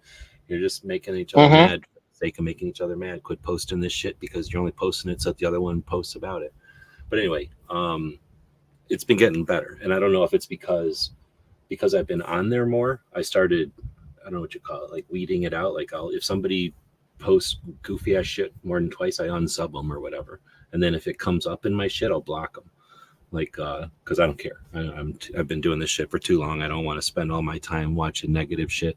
So I try to figure, use the logarithm to our advantage, right? Like, so I try to teach it. Like, I don't want to see this shit anymore. I'm not just gonna, let this, I don't know, just whatever exploitive shit comes up sometimes, like sky is falling or cry wolf, all that kind of crap, the doom and gloom shit, that kind of stuff. And I've seen less and less of it, I guess is what I'm getting at. So I don't know if that's because it's changed or it's literally, like I'm saying, I've just taught it to quit showing me that stuff. But it's been more interesting to cruise through because there's people on there that I do follow. Professor Imani just came out with his book, right? And a lot of people interacting with that. Anyway, so now that I'm seeing more stuff that I'm interested in, I'm liking X better. But I don't know. That doesn't mean. Yeah, usually I just scroll through X and. Go ahead. Yeah, I scroll through X and dismiss almost everything, but just because again, the things you click on is what they continually show you on social media, and I choose not to consume negativity. Right. Or just wasted time. Because you click on. Yes. Well, if you go down the rabbit hole, a while ago I stopped reposting anything from the anti-gunners. You know what I mean? Like, doing a repost. What I'll do if I want to make a point is take a screenshot of whatever they say. Oh, smart. That's totally different. And they don't, because what they're doing is just using, what do they call it? Engagement farming by saying something outrageous because they know pro-gun people jump all over it and spread it through every group and repeat it. And I'm like, no, you're not getting paid on my back. Seriously, that's exactly. That's why I say the whole game that I talk about. That's the game, and it's not like people are like, "Let me sit down and play a game," but they get caught up in it, and before you know it, they're acting out of reflex, and that's taken advantage of by the people who are in this the long game. No one should have a gun. All of a sudden, no one needs 100-round clip. Right. And it's like an old school. What was it? The Honeymooners, Niagara Falls, or is that Lucy? Is that Lucy and Desi? Whatever. When you said the word Niagara Falls, they turned into a serial killer. It was minute you say it. I stepped. Yeah. I think that was. It's just, and they fall for it every time, and you'll see all the people that follow. I mean, a lot of people that follow me. Oh, you this, and I'm like, bro. They use the magic words. You've reposted it, you've commented on it, and then you reposted it to their page. They have engagement of like the best thing I ever posted had 15,000 views on X. These guys get that anytime they call something a clipazine. Yeah, exactly. And like you said, then they go to their boss and go, ka-ching, like, thank you, I'll pay me on the 15,000. Or it's like one of those, if I can get to 10,000, I'm going to Disneyland. The AR kit, the AK-15 shouldn't be owned in public or something, and then go to Disneyland. And then I guess along with that is the people that'll go, can you believe so-and-so just said? Like, yeah, come on, they're setting you up and you're returning the volley or whatever that's called in sports. Like, quit it. Just quit it. And then they'll get sick of throwing the ball up once we quit playing with them. And it's like, nope, I'm just taking a screenshot of your stupid thing. I'm taking a screenshot of the stupid thing, and I'm using it as a teachable moment. And I'm moving right along. And I'll get on a good one, maybe 1,500 views. When you're talking porn bots, I see you guys are talking about porn bots in the comments. Is that for real? Like, go like we had it for a little while with the YouTube comments where it would be like, hey, go to xxx.com or whatever. I should say that because that probably is a thing. But, I'm just trying to say I fill in the blank of dress. Yeah, it just started doing that on my comments. And it was like, what the frig? So I'd go and obviously I'd block that person so I wouldn't see it anymore. mute them. I forgot which one I was doing, but I did that, and they haven't popped up in a minute. But I'm sure if I post something today, it'll pop. Well, they did drop the number of people over there, but I imagine those are exploits that the spammers or whatever figure out, and then they just share it. Hey, look, you can use this code, and it lets you default to blah blah. Put in spam or something. And until they don't even click on it. I just immediately block it, because there's no way that I don't think you can delete a comment, because I don't want people being bothered with that. Oh, you can't delete them on X? That's annoying. That's a feature. Yeah. Well, they'll probably add it, because if they haven't experienced this shit, that's when they add those kind of functionalities. So that's like, it's not like YouTube sat down a long time ago and said, we're going to build to what all the features we have today. They just reacted to a bunch of shit first, because they're so big, they got attacked by all this shit. So once somebody figures out at X how to delete this or stop it from happening, it'll probably be a long time. So I don't use X all that often, or Twitter all that often back in the day, but I definitely don't remember that being an issue on Twitter, like porn or spam, really. Well, I didn't use it much either, and imagine my surprise when I don't know, I read a comment and someone's like, "Oh, they say you violate community standards, but they have porn on here," and I'm like, "What are you talking about?" And in fact, one of the commenters went, "LOL, you could tell you're a married dude," and I'm like, No, really. What are you guys talking about? Because what I would do is, simultaneously post on Twitter. Whatever I posted on Instagram would just go to my Twitter. Right. Like for a while, I'd forgotten my Twitter password, so I didn't even have it. So lately, in the last, year and a half or something, I've actually started posting things to Twitter, maybe 2 years, posting things to Twitter individually, and that's when I started. It was nailing it, and I grew. I'm not even big, but I grew, and I guess I passed 7,500 followers, and now I'm starting to see this in bio porn stuff, nudes in the bio crap. So it could be a size. Yeah, I think I'm only like 4,000 on Twitter, so I haven't reached. Yeah, I have no idea. It could Abigail, be an she said activity she sees too, like how often you post or something. Because, like I say, I do the same as you. I just let the stuff mostly automatically populate there. Yeah, I don't know what Abigail's name is on Twitter. So, well, I think there's always a girl factor. Girls attract more weird that's shit true than too. we do on the internet. I mean, we get some weird shit, but nowhere near as much as girls would get, I would imagine. And you don't have to be like an influencer or like a content creator. I think you can just be a girl on the internet and get weird shit. Yeah. I don't think you could offer me money to come back as a female. No, thank you. What if it was just in my job alone? What if it was in the days of Wonder Woman and all the Wonder Woman island ran the world? You wouldn't want to be a girl back then? Yo, bro, I passed a kidney stone 2 months ago? No, I ain't built. I passed a kidney stone and almost passed out. So no. I quit drinking soda when all my friends were getting kidney stones. I'm like, okay, that's enough of a hint for me. I'm done. I don't need no more soda. I hope it's not the carbonation in soda, because I've been drinking a lot of seltzer water, but I'm hoping it's the something else, the sugar or something in soda. Okay, that's funny. That's funny. This one. Dick pic. Yeah.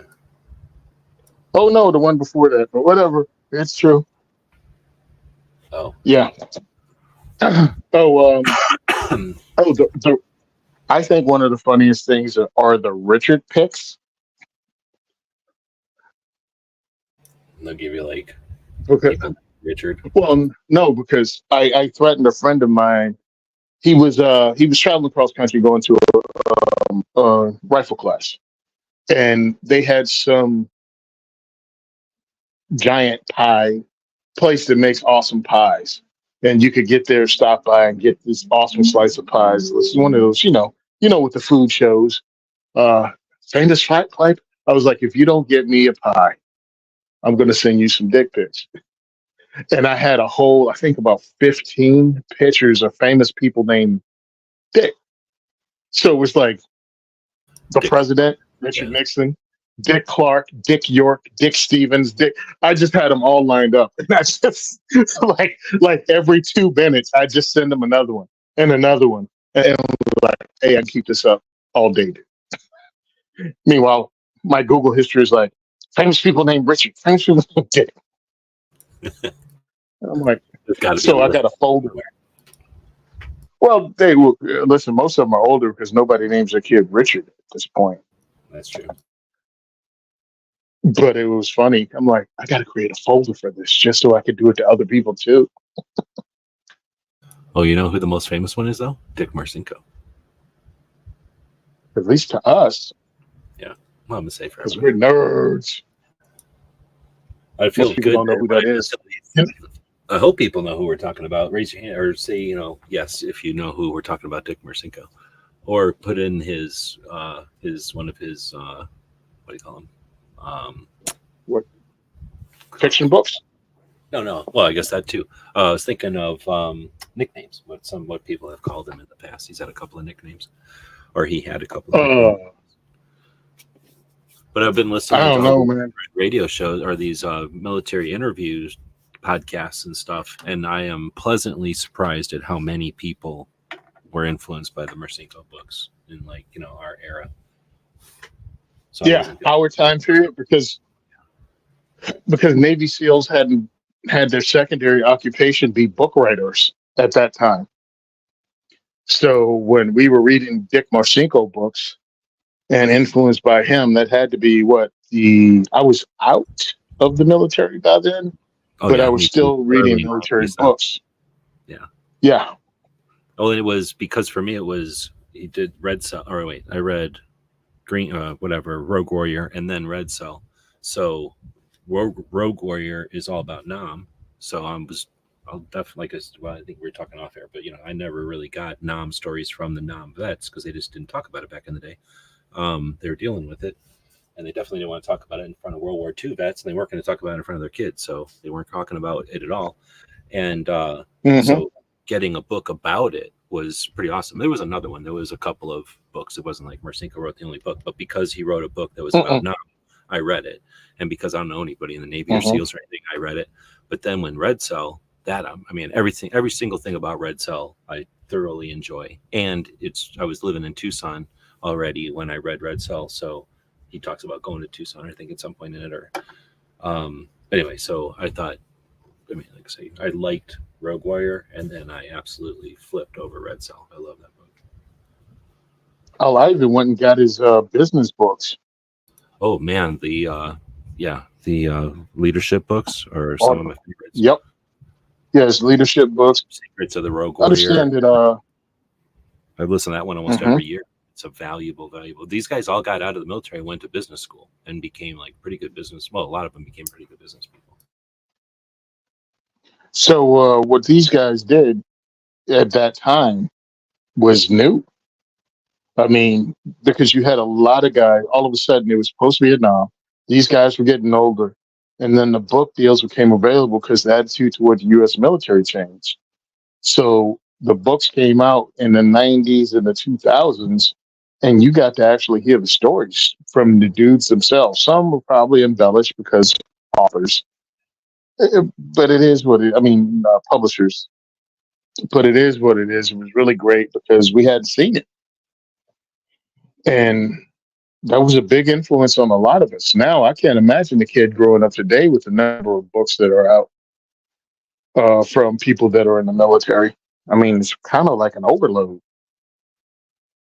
Yeah, really. But but if you're going to be going in for the Army, if you're going to be like Rangers, if you're going to go in as a Marine Recon, whatever it is, what do they call them now? Is it Force Recon? No, it's not Force Recon anymore.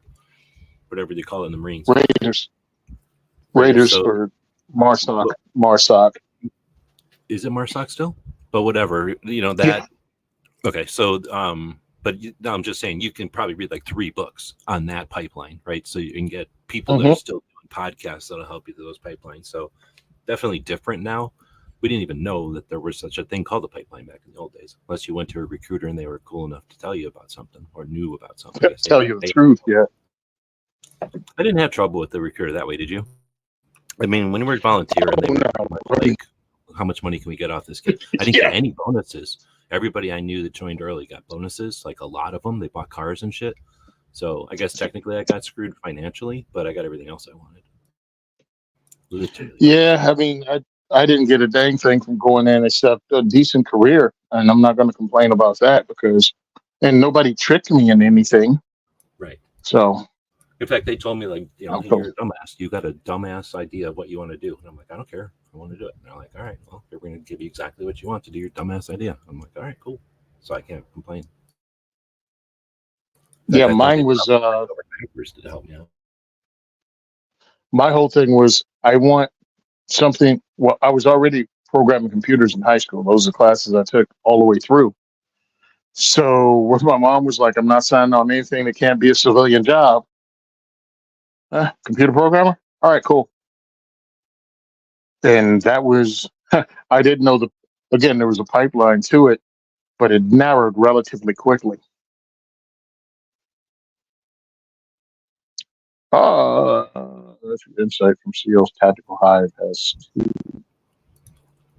So I started watching Tactical. 35%. I remember those days. Mustang is zero down. Oh, Mustang is zero down. 30. Yeah. I didn't click till 35% interest. Your whole paycheck was clothes, cars, and radios back in the day. Stereos. And I thought this was the name of a book. You know what I mean? Like Mustang, Mustang Zero. I thought it was like a call sign or something. Then I realized it's every ad on every freaking used car lot outside of every base. Yep. Like I say, you got nothing. Your every bill is paid for. You feel like you just got this massive allowance, and you got no at all training or anybody helping you probably to spend your money wisely. And I think that's one of the things I think goodness I joined at 17. I just turned pretty much 18. When I graduated from my school because my school was months long, but I finally got to Japan. So when I landed there and, just started spread your wings as a little E2, E3, that's usually when they get you here in America because you're trying to travel. And many of the Marine Corps bases are, the town outside the Marine Corps base, but then you got to travel if you want to hook up with any girls and not have competition with 50 to 70,000 dudes just like you. Yep. You need a car. And that's when they get you right outside the gate. Hey, buddy, you make $600 a month. This brand new Mustang is only $550 a month. That leaves you $50. And back in the day, that was a lot of money. Yeah. Mm-hmm.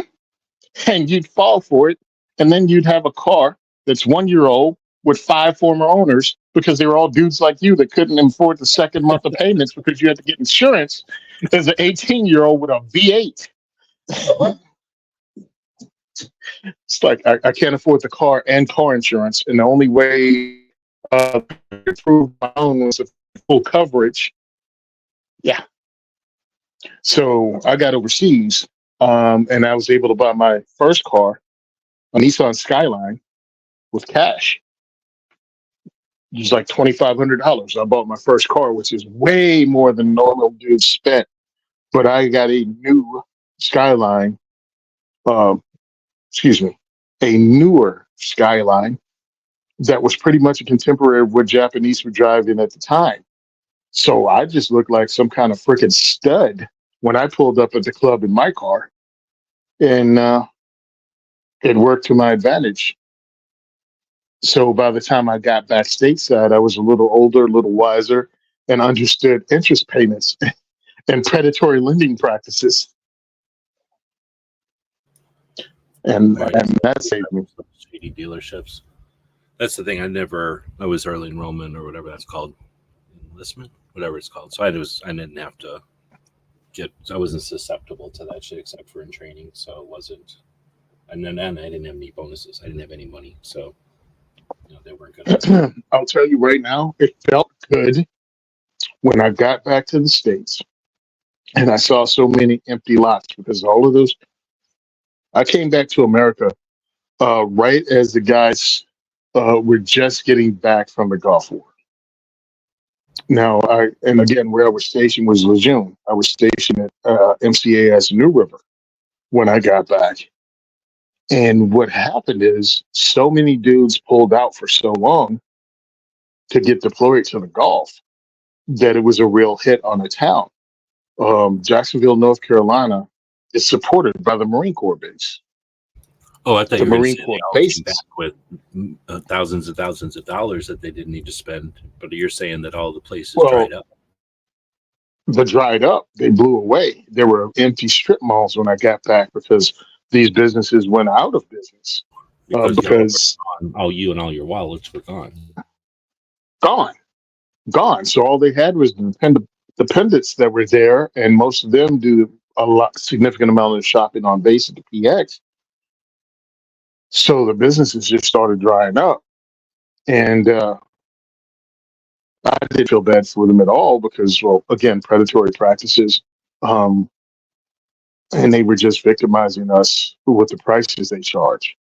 So when I got back, I got to the States. Some of them were coming back on, but they still had some of the predatory lending practices, but there were fewer of them. And then the dudes that came back with money, since all these pop-up dealerships are gone, they probably went back home or went further out and actually got good deals Right. on the Normal. cars they bought. Yeah. Yes, they got the normal people screw over at the car dealership, not the military screw over at the car dealership. Well, it's like you're buying your car with your parents in the room with you, or you're buying your car with your like dorm mates in the room with you. Like, which car are you buying? You know, or what do you sign Yeah. to situation? Yeah, that's when a friend of mine, he actually worked, his father had one of the largest dealerships west of the Mississippi. I'll leave it that vague. And he pretty much had to work his way up from the ground floor. His stepfather, he had to work his way up from the ground floor. Well, he didn't carry the same last name. He didn't look like the guy. So he was just the kid. So many of them didn't know whose kid he was. And they treated him like crap. But every job that he did to the best of his ability and gave it 100%. And of course, his stepdad had a plan for him. Well, he put him someplace, he thrived there, and they move him to the next place. So from detailing, cleaning used cars that came in that they bought on up to salesperson, he moved all the way up. And then when he got to salesperson, because of the college that he went to, how do you put it? The alumni association is really tight there. So when he became the salesperson, what he did was make calls to the people that were owned companies that were alumni of the school. And he used that as his intro. And instead of selling individual cars, this dude ended up selling fleets to alumni who Yeah, I owned thought you were business. going to say he like called his friends. He called his friends to buy it for their whole fleets. Nice. Yep.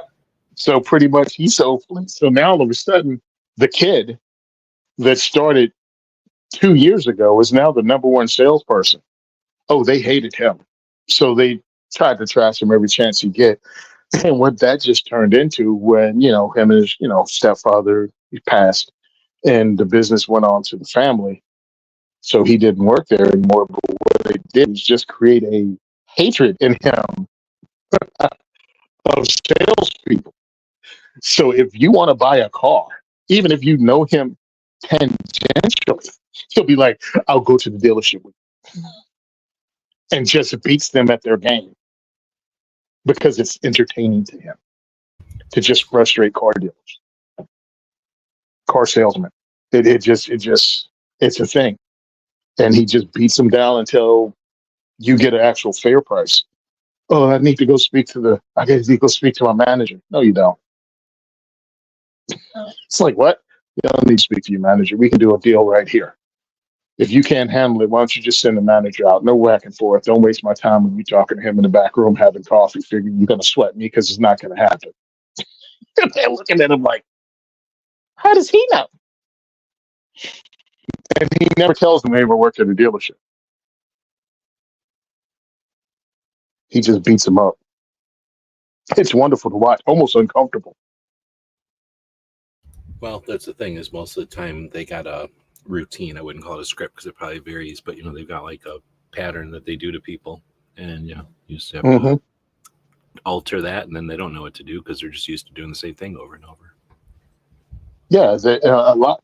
There's scale salespeople, and then there's dudes that know the formula, run the formula, and know you've seen it. You've worked in gun stores, and you've seen guys who want to just, Smith & Wesson has a deal if you sell so many of these guns, and these dudes will push that Smith & Wesson on people that don't know any better. Any Smith & Wesson. But usually it's a model. And they just sell people the model that they don't need, but the salesperson gets involved.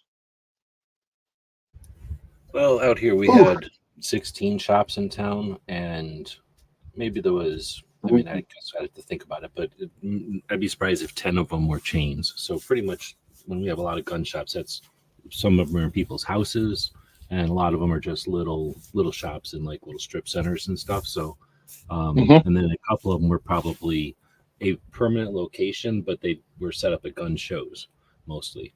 So in those cases, you just get a little less of that because it's more of, it's the same thing, just in a different angle. Like I got to buy 6 Kimbers to get a good price. So I'm going to be selling Kimbers because I have 6 of them, like that they buy the shit where they get a deal. And all of a sudden the thing they have is the best thing you can get.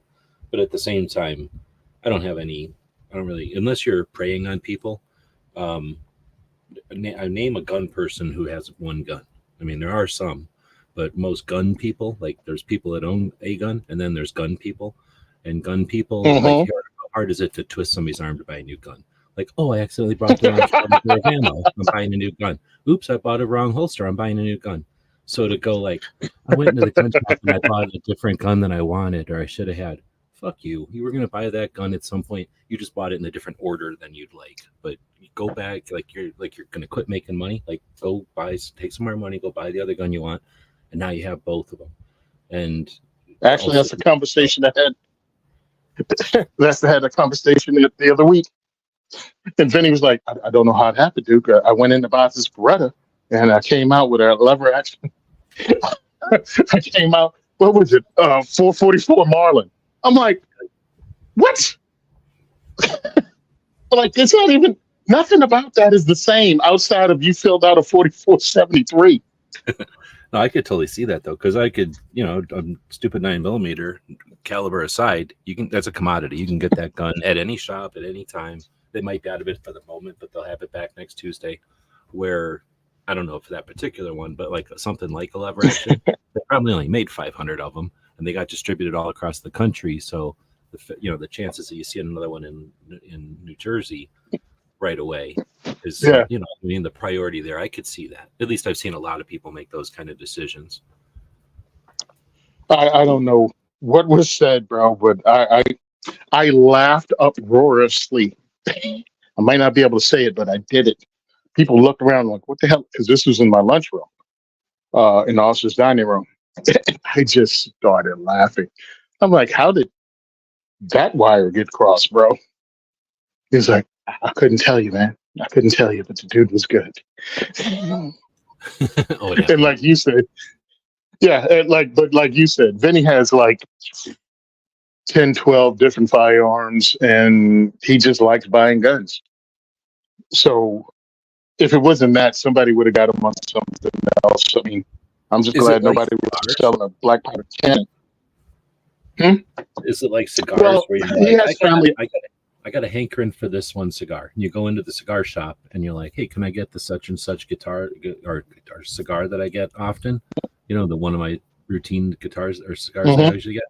And then the guy goes, yeah, but you know what I got, which I don't normally have, is this one. I got a box of these, one of these.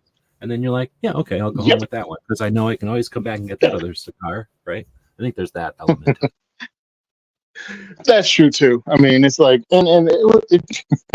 I've gone into the store to pick up ammo, and I had a pep talk with myself in the parking lot. You're gonna go in. You're going to get this damn 22 ammo. Because what I was doing was making sure every week I purchased at least 2 boxes of 22 ammo. The what is it? The Super federal, smart. I think it was like 325 count box.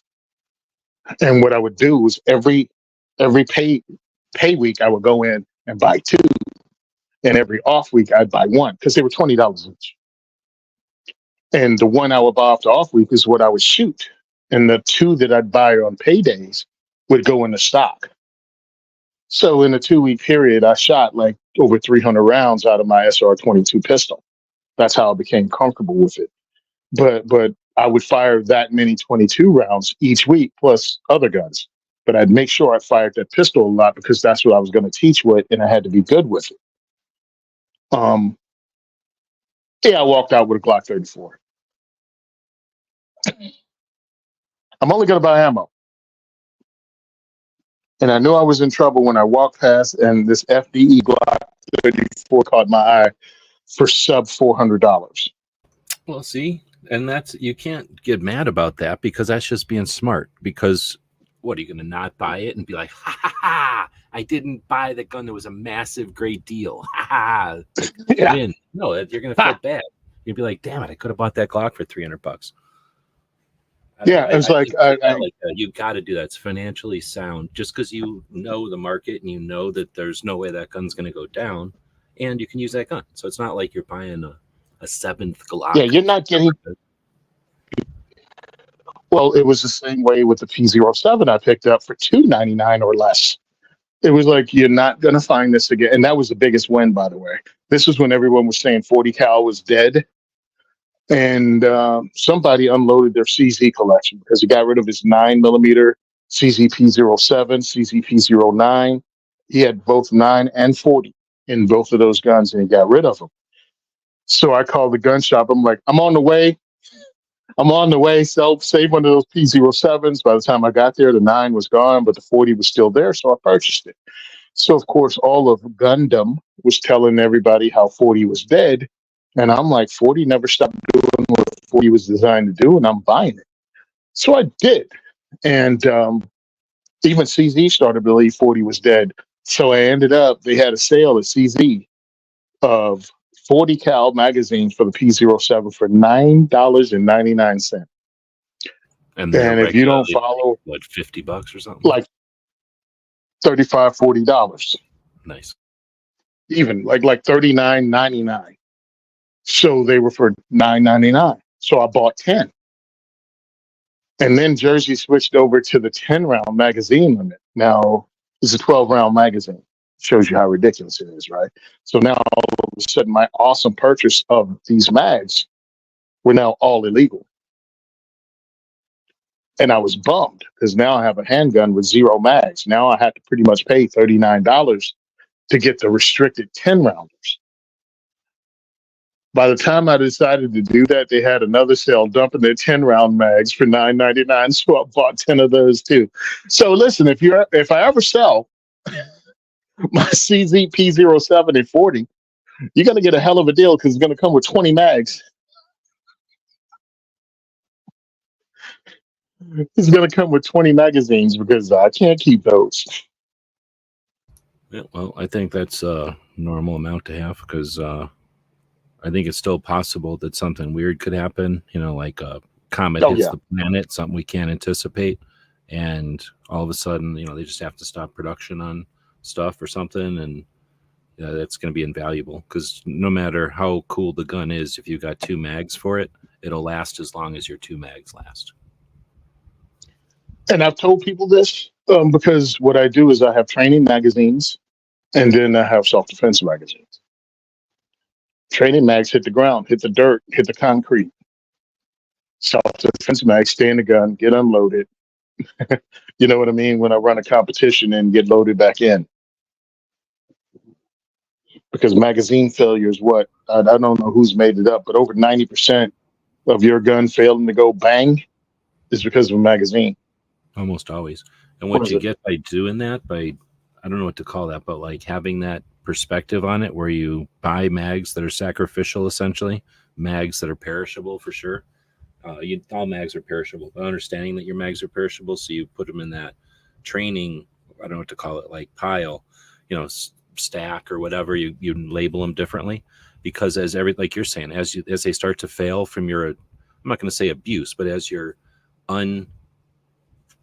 your normal use, like your what's the word, like your inhibited use, like you're going to just go ahead and use those and not even care that you're dropping them on the ground.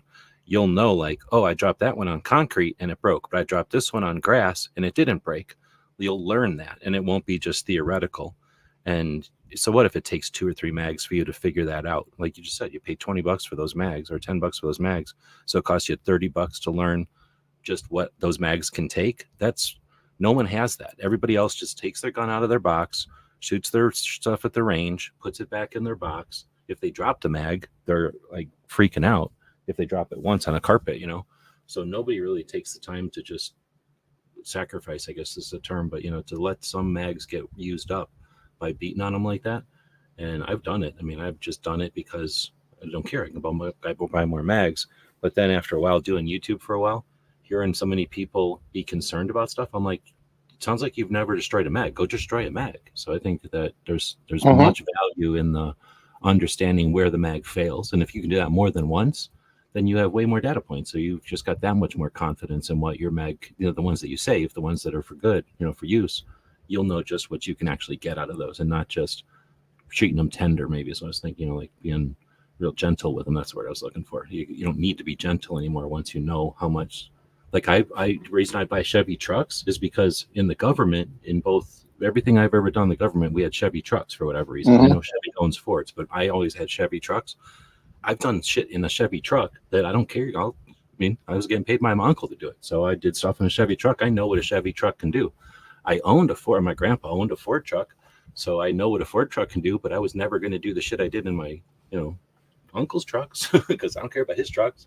I've broken them. So I know where they can take it to. So that's what I figured in after all that, like, yeah, I'm going to buy Chevy trucks because I know just where they can go. And I've taken my 2-wheel drive Chevy trucks to places where people are like scratching their heads and being like, how did you get a non 4x4 out of there?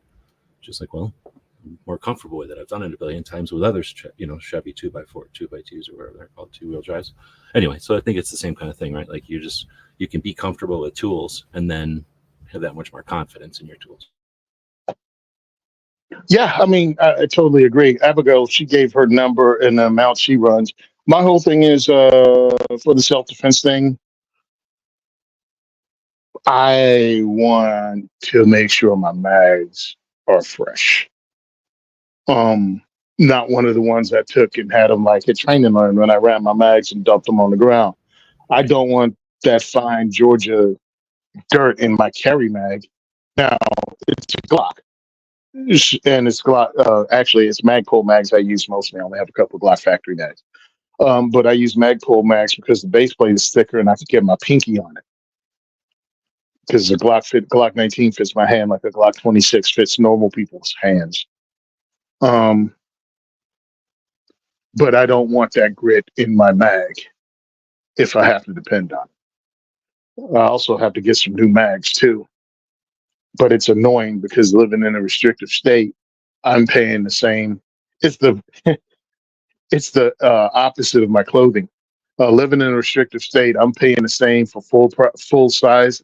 Excuse me, I'm paying the same for restrictive magazines as someone else pays for full size magazines. With my clothes, I'm getting 3 times the amount of material as a normal size person gets. So I guess that advantage is 2-wheel drive is 4x2. You have the same size luggage. You should get larger luggage. That's all I'm saying. Yeah, my wife made me laugh about that. She was like, "Why don't you just, because I'm flying a lot, I'm going a lot to things." And she was like, "Why don't you just put your clothes in the carry-on?" I'm like, "Because I got big clothes. I got big clothes. I can't get shirt and then 1 pair of pants." Yeah, shirt, 1 pair of pants, and 3 pair of socks. She's like, "Yeah, no." I'm like, "You forget your husband's big as hell?" I mean, I'm sure if I folded, like we did and loaded stuff in our sea bags, that I could probably get a bunch in. Um, we're all But over. again, I'm So I think we're 2 hours yeah, in. So let's pull the we're ribbon done. up. Yep. We're opening the back gate. We're about to jump out. So if anybody's got any final words of wisdom before we jump out of here, we're wrapping this one up. But it's been a good one. We had a lot of conversation with people. I'm definitely interested in this whole Twitter phenomenon. We've had quite a few, like a massive amount of people listening on Twitter, and it's just so Oh, how do you think? useful Oh, to me. that's telling you how many people listening? Yeah. I'll here. Let me just screen share. So I'll show you when you're doing the dashboard in StreamYard. There's a little thing over here that I figured out. I'm screen sharing now, so I'll drag this over here. So you're looking at a picture in a picture, essentially. Up here, though, see this? It'll tell Oh, you how many people. So we've only got 9 people listening on YouTube, but almost 60 people listening on Twitter X. So that's why okay. I'm saying it's weird that we've got. It's unusual. I don't want to call them people weird, but it's unusual because on YouTube, every single comment has been from YouTube, and we got like 7 people listening on YouTube at the moment. There's been people in and out because we have more than 7 people in the comment feed there. But I did go over and check that it works on X. It's just that, like I said, I don't think it's a thing on X yet. There's probably not enough people streaming live, I'm assuming, that encourage interaction Okay. at least. So I'm going to try to do some things now that I know there's that many people. That's a lot of fun. Like we'll start doing some things that encourage participation and thank people for that, because I just want to play with live audiences. I don't care that we get hits or likes. I mean, it's nice that that happens, but I mean, I've been on live YouTube since 10, so I'm definitely interested in seeing what we can do to enhance and play with the live aspect of X. So we'll play with that next All week. right. So that's cool. You traveling next week, or are you going to be around? I don't even know what next week is. God, I do a lot of stuff. Uh, 15. understand them. Yeah, my wife lives out of state. So I work. I work at my regular job and I work at this. So next week, I don't think I'm going anywhere in particular, maybe competing on next Friday in a police competition shoot. I think it's called police combat competition. Yeah. And that's going to be at the range in Old Bridge. And it's a lot of fun because it's running I mean, truthfully, it's the same drills that law enforcement had to run back in the day that they just turned into a contest. It's dang near the same thing as the concealed carry permit test that you have to take in New Jersey. So if you're one of those people that don't know whether you'd pass that, and don't want to spend $200 to take the class and then find out that it kicks your butt, you can come to the police combat shoot. We'll make you watch the first one because you have to understand what's going on, but then come back the next month and we'll allow you to compete. And you can actually take it under a pressure of timed, it being timed, and also people watching, but without the pressure of you just dropped $200 on the class and you may fail it.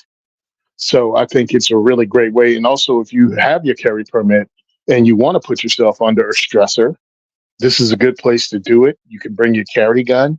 Outside the waistband holster is usually requested, especially from new people.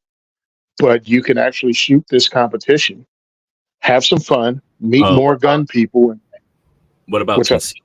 I'm interrupting you. What about concealment? Can people like practice Now, concealment? no, because they have to give you the class. They take you inside. If you say you've never drawn from a holster before and new to holster draw, they will take you inside before the event begins and then check you out and let you know whether you can draw from concealment or not. And the answer is usually Okay. because a lot of people times, remember this is yeah, yeah, this when- yeah, this is New Jersey. We've only really had concealed carry for a year under the new rules, and that's where most of the 50,000 came in the last year or so. So you have a lot of people that have never drawn from a holster before, and they're not going to let them do it on the clock in a competition. I think there's. Or at least I think I consider it as much. There's the 50,000 people who are new, but there's also the apprehension. Is that the right word? From like the state and all the people who are new to regulation and all this, that they're not comfortable. Well, they kept understanding that people can learn this pretty quick, I guess. Yeah, and they've changed the rules 3 times in less than a year. So you had that whole wait. You had to wait until the ranges found out what was the actual test, because again, they changed the test 3 times, and so it was a lot of delay. But then you have an actual gun culture in the state that had no reason to draw from a holster unless they did what I did. With one is an instructor, but two is also take classes in other states, because that's what I did. And I took classes that allowed me to draw in the class. So I had experience when it came time to take, the test. I actually had nothing to worry about because I'd ran the exact thing as a competition. And when I did run it, I got 100% on it because it was easy. It was shooting an FBI cube target. And that means you only have to hit somewhere on the paper in that giant milk bottle they give you. The guy with his arm up or his arm on his hip. No. It's the big milk bottle target that looks like a bowling pin and it's all white, and then it just has a little Q in the middle. Dang. Okay. So essentially, hit steel. So It's a paper version of steel. Yeah, it's just big as hell. But a lot of people who've never drawn from a holster before, or even shot further than 7 yards, because they just had fun at the range, or even a bigger number, New Jersey residents never owned a gun before, but understand 2020. 2022, 2023 scared the hell out of them, made them realize that I might even need to carry one day. And that's a lot of leaps, especially for a new gun owner. But they get here and then they understand, oh man, I kind of suck at this, which is unusual for most dudes because most dudes think they can shoot naturally as if it's some kind of talent you're born with. And then when they drop that $200 and fail the class and the range goes, you're going to have to take it again. That's when they go, oh, I think I need to go to a range and actually learn to shoot. I like this Abigail person. She's saying a lot of things that make sense. Well, she said also dry fire, take 20 minutes a day to work on your weaknesses. The problem is I could sit here for 20 minutes trying to come up with a weakness, and I've just overcome them all. So some of us don't have to deal with this. I can understand it for I agree with Abigail, too. I usually tell people 15 minutes. But, I mean, there's no big difference between 20 because, and I think she's in agreement with me, more time doesn't mean you're going to get better. Just more than likely means you got sloppy and got worse. So, yeah, keeping it short keeps you focused. And concentrating on your weakness, I think, keeps you even more focused. And I'm going to start telling people that, too. Thanks, Abigail, because working on your weaknesses. Mine is offhand. I've done it enough that it doesn't feel like an alien in my hands when I shoot offhand, but I think I need to do it more, especially because I compete once a month and it shows me that I've gotten better at it, but I can get much better at it. Yeah, you can get to where it's just like you don't think about that. You're thinking about your aim and not thinking about which hand it's in. And then so I'm to the point where, I'm to the point where I'm working on it's like, okay, it's in my left hand now. Okay, cool. Sight alignment, trigger squeeze. You know what I mean? That's where I am now. That is not unusual. And then, but hey, let's, you know what? That's great advice. And if I'm going to stop talking about training and stuff, I think this is where it is. Listen what Abigail says. Yep, 20 minutes is the magic number. One of the things I did when I first started, because what I was trying to do was train some of the people I work with because they were issued HK USPs, was to get the airsoft version of it from Umarex. And the reason I say Umarex specifically is because they had a license agreement with HK.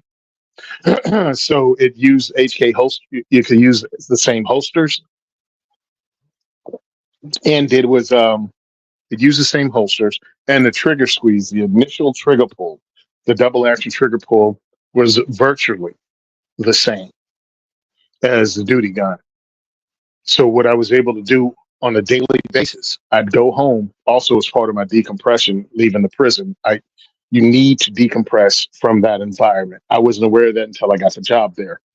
But you need time. I moved very close And what I was doing was taking the stress from work to home, and it wasn't good. And one of my coworkers told me, you need at least an hour to decompress from this environment where we walk around at minimum condition. What's the one below red?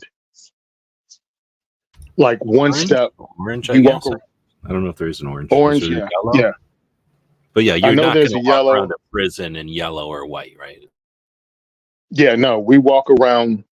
I'll walk around ready to punch somebody in the face, and you have to tone down that aggression. Understand, I work in a maximum security prison.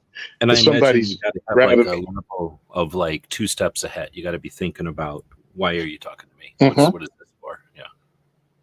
it's why you talking to me. I'm not allowing anyone to put their hands on me. We don't joke and tussle. You know what I mean? There's just none of that. So if you put your hand on me, I'm already thinking about how I'm putting your head through the wall. Like while we're having this conversation, I'm also thinking of how I can throat punch you. Well, you have to dial that back when you get outside of the wall. And living less than 5 minutes away wasn't giving me time to bring that down. So what I was able to do, and this is where the dry firing thing comes in, was I had the airsoft version of the duty gun. I would take it down to the basement. I had a target set up with a pizza box and a blanket, not a blanket, but a towel. I set a playing card. I went to the 99-cent store and bought a deck of playing cards, and I tape playing cards to the target, and I work on either transition from one target to the other one at 7 yards, because there would be no drop. It wouldn't be enough drop in the velocity of the pellet not to pierce the pizza box, hit the towel inside and fall down and just be in the box. And I was able to do that. And I'd run through a whole CO2 cartridge, which is usually about 220 rounds a day. Excuse me. So I'd fire about 200 something rounds a day with that trigger squeeze, sight alignment, all of that. And I'd work on my weaknesses. I'd work on the offhand. I'd work on all of that. And by the time that was done, it was time to go upstairs and kiss my wife and say, hey, I'm back. Excuse me. And that's what I did. And it got me good at working with that particular firearm, but all firearms, because it was a double action trigger pull. And if you can get that double action revolver like trigger pull down, you're doing a good job. I mean, that helps you shoot all kinds of firearms. So that's where my dry fire routine started. And that's what I suggest with some people. I just used the most inexpensive one. It was like $65 at Walmart. If you want to spend more money, you can. I mean, I've seen, pistols up to 200 and something bucks with green gas and, from KWA and other ones. I think I used Evike back in the day, but there are other sites that sell them too. But I think that's a good point, that the one you're talking about is essentially economical. It's not the cost of a real gun or nothing, right? It's like $65 or something. And yeah, the one I got was $65. Yeah, pretty durable. I've got other stuff from them. I mean, I'm assuming it's the same amount of like durability in the materials and the design. So some of those really fancy ones aren't necessarily more durable, but they are established. They've been around. They're better, they're bigger brands or something, or they have government contracts. They charge whatever they want, and that doesn't necessarily make them more useful for what you're talking about at all. Yeah, exactly. You can fall for it's not falling for the okie doke, but it is. You can get something so close to a real firearm, but you spend a lot of money. But like Abigail says, you have to use it correctly. What your training is. Now, I started doing this back in early 2000s, and it wasn't popular then with tactical Timmies or the firearms trainers to use airsoft because they saw it as a toy. I saw it as not only a toy, but a toy that could actually be useful when used to cross over. I also shot air pistol, air rifles and air pistols, pellet pistols, I guess you'd call them. Because again, inexpensive. You can do it inside your home. It costs less than going to a range. And sight alignment, sight picture, breath control, trigger control, all of that's the same. Recoil management is something different, but understand what you're working on. Exactly. And what you're that's what you're giving up, but it's what you're able to get, bang for the buck. And if you can practice 3 out of 5 Mhm. things, 4 out of 5, 4 out of 6, however many you want to count it as, there's nothing wrong with getting more familiar. Familiarity and comfortability is part of it too. Just the what's it called, like the manual of arms and the familiarity with the operation of a machine. Those airsoft's are 100%. essentially the same, as far as their operation and their levers and stuff. But understanding that stuff, as far as being, you go to a range and you rent a gun for an amount of time, a couple of hours. You go to a friend's house and you shoot their gun for a couple hours. You're only going to do so much fiddling with it. I mean, we all fiddle with them, but I've never seen anybody fiddle with them as much as I do. And I could only fiddle with a thing for so much. You're not going to take it apart and just be interested in it as much as you will when you own it. So until you own it, or even after you own it, being able to comfortably take it out and do that kind of stuff in the house, it's not good for somebody who's apprehensive about their possession to take it out and do this stuff. If they're worried about it, don't do it. Take it to the range and do all that stuff. But you can take out your BB gun and do all that. Yep, you can go. I mean, because I had my rig set up, my chest rig. We had it with the plate. We got chest rig with a plate only because we were training people at a public range, and sometimes dangerous things happen, not with our students, but with other people at the range. And it was bad enough that I actually called the staff on the table next to me because they were doing unsafe things. Like they were violating every rule, but the range was busy that day. And I'm concentrating on my students. And one of my students pointed out the safety violations that were happening next to us. And I was like, "Jeez, this is I'm gonna go out. This kind of stuff happens. I'm gonna live 9%, 90% of the time. It's a 9mm shooter. Just saying. Those guys were definitely 9mm shooters. But so that's when my partner and I were like, well, maybe we should look into this body armor thing when we're teaching, and at least we could get between them and something until the unsafe thing became safe again. So once I got my chest rig and I had the AR, I had the airsoft version of an AR, and it takes the same, mag pouches. So now I can work on reloads. I can work on taking stuff out of my pouch, loading it, firing some rounds, pretending it's empty, dropping it in the dump pouch, and, adding a fresh round, or practice tactical reloads, all on something that weighed and looked like what I owned. And that just allowed me to do that manipulation I was telling you about at home, in the basement, away from my wife. And again, it gave me like 20 minutes, only because that was 15 to 20 minutes. That was about as long as she could take, listen to the dang airsoft gun go off 2 rooms away. Yeah. And then, yes, and every now and then my cell phone would vibrate. Enough of the damn clicking, come up and eat dinner. But it really did not only raise my confidence in the equipment I have, that I could run it and not have everything get in the way, but it added to my own manipulation. And you went to boot camp too.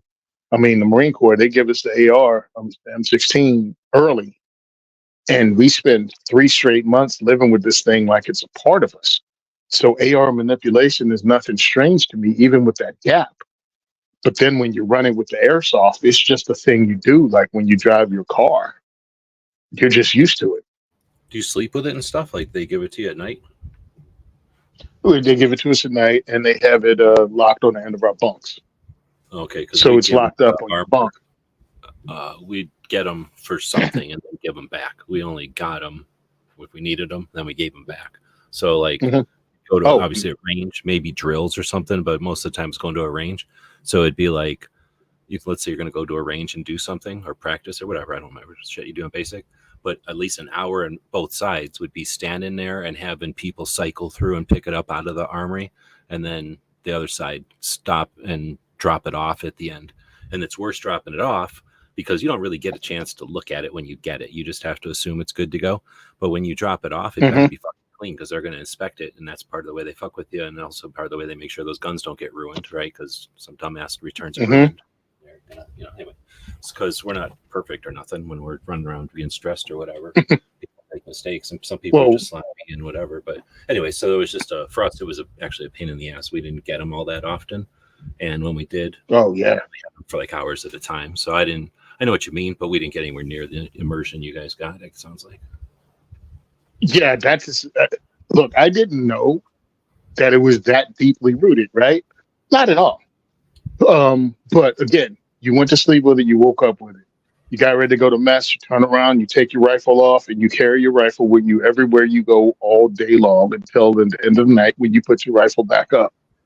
So that's what we did all the way through. Matters. You know what I mean? Like most of the time, like for us, we're never going to see nothing. We didn't need to have that ingrained in us. But if you need that thing to live, you better be able to be responsible for it, like a baby and like a little kid, or, like growing up as a Marine. Like you better be able to have that thing within arm's reach. Like I could totally see that. Yeah, I'm sure Rangers shit have to do the same. Like I'm sure Rangers don't have to fucking check their guns. And, turn it in every time. Yeah, I'm sure they're responsible for it. But you live with it. And I thought rifle drill was stupid, but then you understand the rifle drill. You're running through firearms manipulation every time, the entire time, for hours a day, locking back bolt, letting the bolt go, pulling the charging handle, all of that, taking it off safe to fire. You know what I mean? When you clear it, boom, port, arms. So it's second nature. It's second nature. I go to Japan for 2 years where we don't touch a rifle at all because we didn't have a range on mainland Japan in Iwakuni. So they had ranges in Okinawa, and those guys qualified, but we had an exemption if you were stationed on the air station because we couldn't get to them. No one's going to fly us down to Okinawa, which is a couple-hour flight, just to shoot at the range and come back. So when I get back to the States, I hadn't touched a rifle in 3 years. Hey, you got to go qualify a range. No problem. They put your name in, you get on a freaking bus, you go down, you go to the armory, you pick up your rifle, you get in the vehicle, and you go down to the armory. Go down to the range. There was no brushing up. There was no snapping in. And it was like, boom. I got my rifle. I loaded the mag.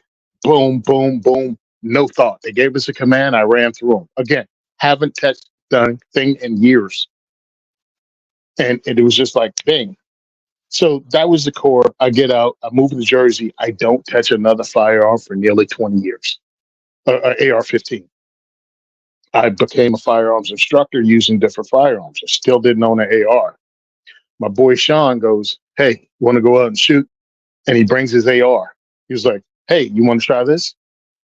Okay, cool. He gives it to me. Pull the mag, lock it back like I'm still on the drill field, shoot it up, look through it, bring it back. And he's looking at me laughing. I'm like, what's so funny? Did I do something wrong? He was like, you didn't even think about that, did you? And I'm like, think about what? It's just how you're supposed to check it to make sure it's empty, right? Drop the mag, lock it back, push it forward, look through it, bring it back down. I didn't think about it. And I was like, dude, that was a 20-year gap between the last time I did that and now, and I didn't think about it. That's insane. Yeah, it's like riding a bike, right? Swimming underwater and using a snorkel. It's just, that's what they do when they. Well, that's the funny thing. Around all the time. What do they say? I thought everything would be perishable. Now, my marksmanship skills were perishable. They were crap. But my safety skills, and well, actually, safety was a little bit crap too. And Sean had to get on me. That made me better at it. Being aware of muscle discipline. I wasn't blatant with it, but I was making mistakes that I wouldn't find acceptable as an instructor. But yeah, I got better immediately upon taking the first class, the first rifle class. All of a sudden, it was like, bang, I'm back. And then I just enjoyed shooting rifles. And I still didn't buy my first AR-15 until I actually sold an AR-15 class and somebody wanted to teach it. Because the marksmanship is a problem. The manipulation is not the problem whatsoever. So when I finally got, 5 or 6 person class that we were going to do, I was like, all right, I'll invest the money into buying an AR-15. And that's what I did.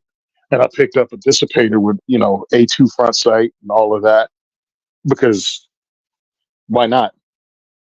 And back in that day, there wasn't either you bought Aim Point or EOTech or you got airsoft garbage as far as the optic. And Yeah, I just figured I'd just go with iron sight. What was that? or like an actual scope, like an optic, like a telescope or something. Yeah. So I just did iron sights on mine until a friend of mine who worked for Hollison actually gave me my first red dot. So my first red dot was a Hollison like 407 or 40 something, whatever that number is. And I started purchasing those, and then I have SIG, and then now I have not a primary, a Gideon Optic Advocate Prism Scope. So I have a few different ones now, but I was not about to pay that money for an AR optic, because the gap between really good and iron sights, you know what I mean? It was like either you got a really good one or iron sights. Everything in the middle just sucked. Well, now we have a lot of companies that sell good stuff, and it's like 200, 250 instead of 700. And those optics are good enough for someone that does what I do, which is introduce people to firearms and have people shooting my guns every 2 weeks. And the classes I take, and they hold up 100%. I've yet to have an optic fail of the Holosons or the SIG. I'm gonna go to Abigail's point here. She says, Tony was a Marine. I'm sure you'd appreciate my 20-inch barrel A1 stock iron sights with a stream light and a sling. Nice and simple with some tropical Skittles in the stock. Saying a VTAC sling also works for stabilization, kind of cuts off circulation. Am I doing something wrong? ? So with that one, I like VTAC. I like to sink 2-point slings. I don't believe in 3-point slings or single-point slings. So I like 2-point slings, and I like the VTAC. It's fairly simple. But in fact, do I use VTACs? I think I might even use those. Might be mine. It's been such a while since I've thought about my slings.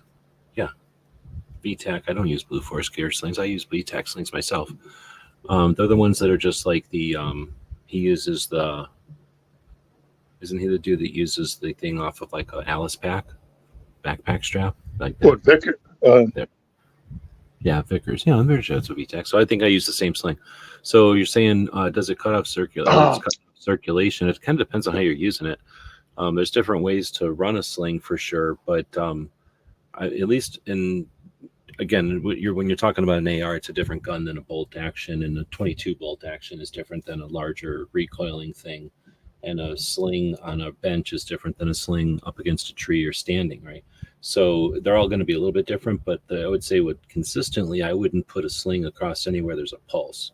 So I wouldn't want to put it like you see in the movies a lot, goofy shit. And I'm like, no, I would never do that, because that's hitting a pulse. And now you got your own body messing with you.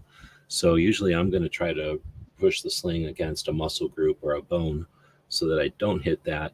But circulation, so that's the first thing I think of when I think of circulation. Like, try moving the sling maybe, because it shouldn't be touching blood. Like, it should be touching muscle or bone. At least that's how I don't know. Tony's got something different.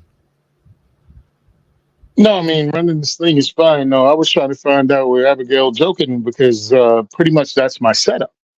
Yeah, Kyle Lamb. I knew I got the name wrong as soon as I said Vickers, because Vickers sling, Kyle Lamb does VTAC. So he has that whole line. Larry Vickers has Vickers. Because we have the same setup. And I thought maybe Abigail was messing with me. Except I have a dissipator, which has the rifle length. Oh, wait a minute. Did I time somebody out?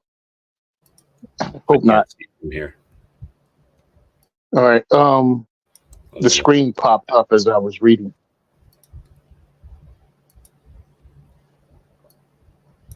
If it'll tell me. Abigail is the only one up as I was reading. Oops. Yeah, Abigail's the only one on I don't think so.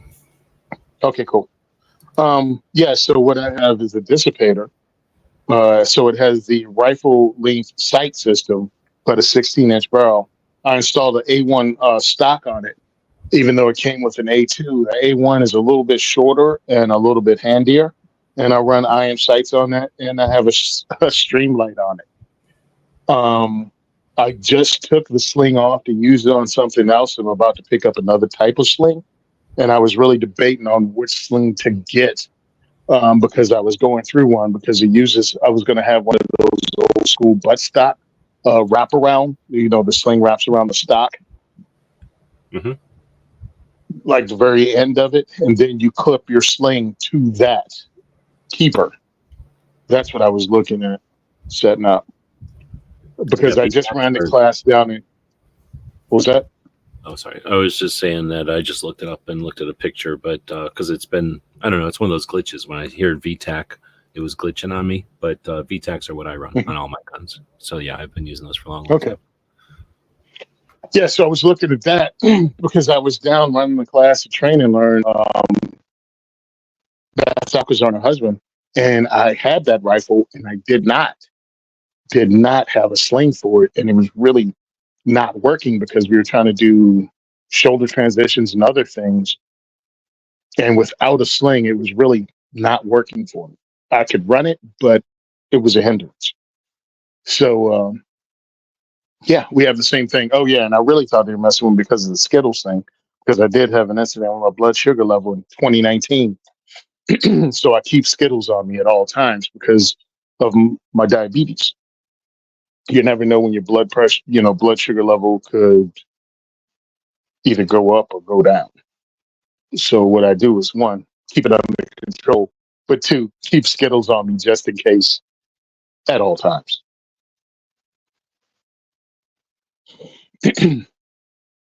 So I think it's a great setup. Would Pixie sticks be faster than Skittles? I tried different candies because I'm not even a candy eater. It was just because of this particular emergency. That's what somebody had in their truck. I was actually at 400 my blood sugar level, and I was also suffering from heat casualty. And the medic we had there was a ranger, and he said, "I've seen this before. Get him some candy." I was slurring words and everything. I mean, I was drunk sounding, and my brain wasn't firing on all cylinders. But when dude said, "Get him some candy," I made the Scooby-Doo sound. Huh? Like, it's high, bro. You know what I mean? I'm not going to argue with him. But in my head, I was like, my blood sugar level's high. Why would I have candy? And again, I'm slurring like the worst actor you've ever seen play a drunk. Like, I'm slurring like that. And someone gave me a child's pack of Skittles, the ones you get for trick-or-treating. So I tore it open, and I dumped them in my hand. I'm like, look, I'm not taking a bunch of this because if it goes any higher, I don't know what's going to happen. So I took one. I grabbed the Skittle, and I threw it in my mouth, and I chewed it, and I swallowed it. And it was like someone flipped a switch. I was back to normal. My brain, whatever, was like click, and I'm talking. I started speaking like I'm speaking to you right now. From that slurring, crazed, oh my God, I can't communicate effectively, to speaking to you like I'm speaking right now. And Sean from We Like Shooting and the owner of Firearms Radio Network, he said, because I did an interview with him too, because I want people to know you have to take care of yourself and you have to be prepared for stuff like this, especially if you're a diabetic. He said, I wouldn't believe it if I didn't see it with my own eyes.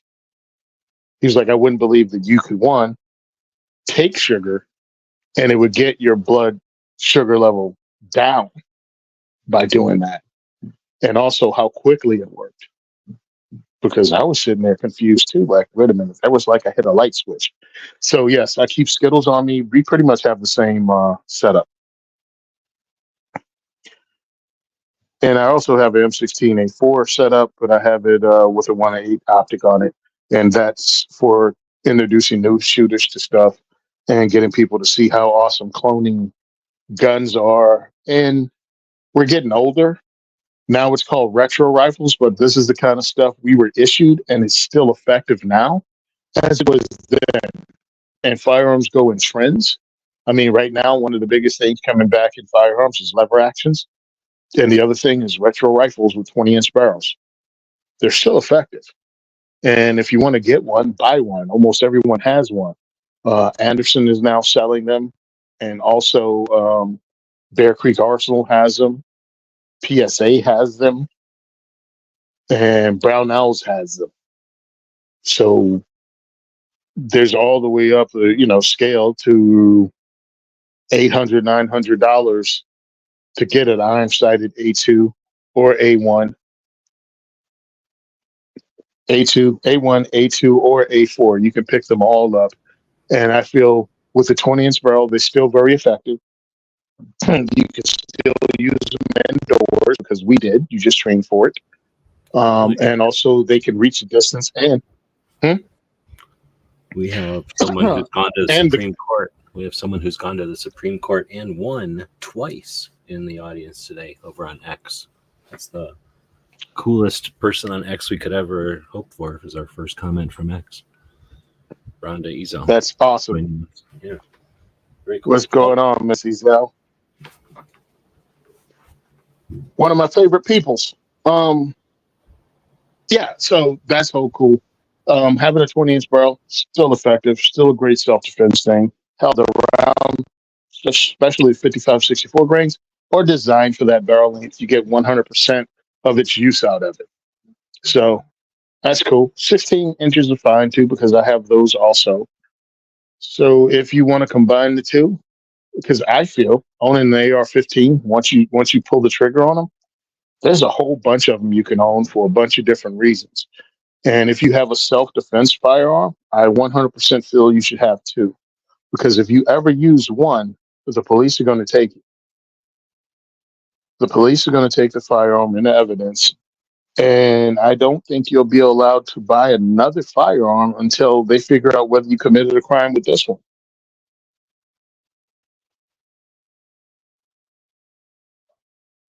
So it's best to have another one in case the person you have used your firearm against has family or friends that took offense at you stopping them from doing whatever you stopped them from doing. And it's better to have something. I don't know if I heard you do this on another. I'm going to interrupt you, but I think I can't remember if I heard you talk this on another podcast or if we've talked about it in here. But what's the optimal number of AR-15s to have? As a optimal? Yeah, as a gun owner who's at running at top speed, like somebody who's doing it right. Okay, if all you are, okay. As a firearms instructor, I think there's a different number than just a regular gun owner. I'm not saying just a regular gun owner. I'm just saying there's two different things. I think you should at least have two or three. Reason being, if you're a gun owner that takes his self-defense or her self-defense seriously, then you're going to be taking firearms-related classes too. You should at least have two guns when you take it in case your one gun goes down.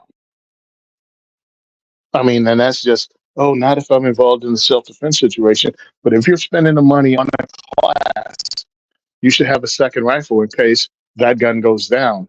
You can still finish your class that you spent all this money on. It just makes sense. Mm-hmm. And also, it gives you... I'm going to go from my AR to my lever action, as using an extreme example. Get two that are pretty close, so that if they do go down, they're kind of replacing each other kind of thing. Yep, you have the same optic, you have the same trigger, you have the same operations that you're comfortable with, not just switching from an AR to an AK, which is fine, but understand you're in a class to try to regroup. Now, I've done it, but I've done it on separate days. I went in the first day of pistol class with a Glock 19, second day of CZ75. Totally different firearms manipulation. But if you're in a rifle class, have another rifle. So two for the rifle class, maybe a third. Two is minimal. Two is minimal. I'll put it at that. I think more. I think you should have a PCC, a pistol caliber carbine. And the reason that is because it gives you... Everybody can have opinions. It's legal. What was that? I said everybody can have No, opinions. the reason I say a pistol caliber carbine, when you started going through some crazy stuff like we did in the ammo apocalypse, taking that 5.56 to the range is going to get real expensive. When you could have either less expensive and fill in the blank. If you want 9, get 9. If you want to shoot 45, that's expensive as pistol caliber carbine. But it gives you something else. And if you're someone that lives in an area that doesn't allow rifles at their indoor range, and that's the only options you have because you live in an area like that. Understand, I live in Jersey, so most ranges are like that. yeah, I live in Jersey, so sometimes you can't have a rifle at an indoor range that's a full caliber rifle, but you want to run your AR. That's one way to do that. Also, if you want to have a dedicated AR and 22, do that. So now we're up to 4. You see what you see how they keep adding up? So that's what I look at. It's like I got the 22 version, so I can run it. I can do a lot of things with that 22 version, but it's not perfect. Like at the the Smith and Wesson M&P 22, M&P 1522. You're not going to be able to pull the charging handle all the way back because the 22 long rifle is a heck of a lot shorter. You're not going to have to pull it back, but you can still get the motions down of running that and shooting real things. The pistol caliber carbine, something else, again, when you're on indoor range, and you can still instruct people on how to shoot a firearm, and it's less concussive in one of those ports if you use either a 22 or a pistol caliber round in your AR. People can concentrate more on the fundamentals, and again, these are for new shooters, and not get shook over all that loud noise and the concussion hitting them in the chest or bouncing off the side of the port that distracts them away from the whole learning experience about how to run this gun. That's why I think you should own a few and in different calibers. So I'm with you on the main one. You want one that you can use for stuff. The second one, optional, because here's the reason it's optional. I think you need to have one for everybody in the family. So you and the wife and the kid who's old enough, you and the wife and the kid who's born and is going to be old enough at one day. So you might as well buy it because why not? That kind of thing. But then, depending on your situation, neighbor, close friends, family members who are idiots, right? To be nice about it. Everything crazy happens. I don't like using political stuff because that's kind of stupid and it's lame. But like an asteroid hitting the planet, and scientists try to go up there and blow it away, and they do it wrong, and we got the weird atmosphere now. Not because of global warming, but because an asteroid hits us. Like we still live in a universe, right? Like nobody's charted everything out there. Or what if some dumbass just drops a satellite somewhere and it causes a weird thing, and now we just have disruption. So I think that is possible. Like disruption can happen. So I think everybody should have one, right? And then to the disruption side of it, again, if you really want to be aware, I don't think it's too much a tinfoil hat to be aware of other people, especially those close people who, your sister-in-law or your sister, your brother-in-law, however that comes out to people, even if it's your best friend, since you're kids. And they're going to be bringing medical to the table. It's not like you're just saving people who's got nothing else to do, but you're going to need to have a group of people. So that's where I'm thinking. And back in the day, say, have a lever action for we have these discussions, and it would be have a lever action because of this, have a 22 for this, have a shotgun for that. Pretty much an AR can do everything except for some of the shotgun stuff when you're shooting at birds. And you could probably figure out a way to deal with that because you can shoot cans and golf balls out of ARs or with ARs at this point. And I'm sure you could come up with some kind of a net or thing that clobbers birds. Birds are dumbasses. They're essentially flying fish. So, I mean, like they're not geniuses up there. You can get birds with an AR, I imagine. But honestly, you probably want a shotgun for something like that. But you know what I'm saying? I think you can replace pretty much all the old stuff, the lever action, the bolt action, the 22, like you said, with just a series of ARs. So I think that's a tough question to answer for sure, but it's something that I hope people think about because that there's plenty of them, and I don't think we should be shamed into like, why do you have so many guns? Like, why do you have so many golf clubs? Why do you have so many pairs of shoes or rings or something, like, because you want more than one option, and it's a free country, and these are just property, and each one of them has a different use. And, like, you know, once they're normalized, people won't care about Yeah. that stuff. They'll just want their own, right? I made a so I think meme about how many ARs you need. that's what something got Hello? me thinking about, that we've had this conversation before. Else I watched you have this conversation Yeah. with too. I'm pretty sure it's come up before. Yeah, I made up a meme about it, and I think I came up with 9 different ARs you had to have, you know, including retros, pistol calibers, one for the family. And it does come down to that. If you really believe that this thing is the great equalizer it is, and understand and have gone through a couple of gun apocalypses, because that's what it is. You may not be able to just buy a gun when you need one. So you should already have one. And you shouldn't have to explain that to people that consider themselves gun people, especially in a state like New Jersey or Illinois or any of those states where you have to jump through all kinds of government permission. You know that's going to be delayed in an emergency. If everyone's rushing to buy a gun, 2 things can happen. Well, multiple things can happen. But one, is it going to be delay from volume?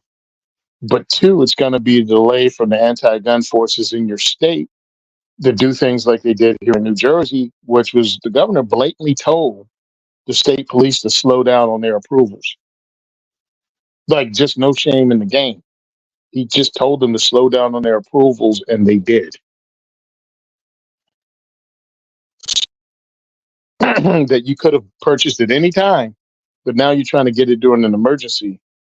And the state police decides to reduce the size of the people that approve the applications. They transfer them to traffic. Now we only got 1 guy, and they don't work on weekends or after 4. And that's what you're going to have to live with. So yeah, 100% definitely you should have them already on hand if you can afford them. And you just build up your rifles, and you build them up and you set them up to actually be run and used. That's one of the reasons I have to get some more slings here, because as an instructor, I have significantly more than 3, but I need to have my stuff set up to be used. Yeah, and that's I don't put slings on stuff. And by the way, I don't use slings on things I take to the diversity shoot, because that gets in the way and confuses. I don't want new shooters to try to have to work around the sling on my rifles that we're using for diversity shoot. Oh, that makes sense.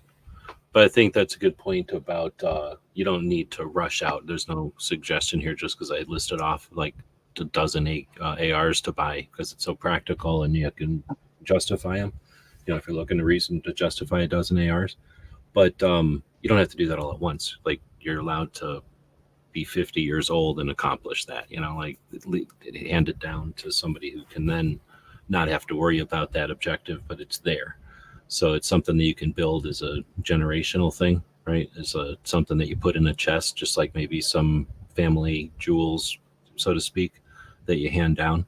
So it's not like you need to run out because this. And Mike was talking about the election. Oh no, we're at 2:52. We're at 2 hours 52 minutes. Neither one of us had something to do today, so we didn't really like hush or go quick or nothing, hush any topics. But Mike brought up the election. You want to chat about that, or is it time to end it? Mike has. Yeah. Okay. One thing I want to get out there. Sure. Wait for sales. They have holiday sales coming up right now. I was reading what sales.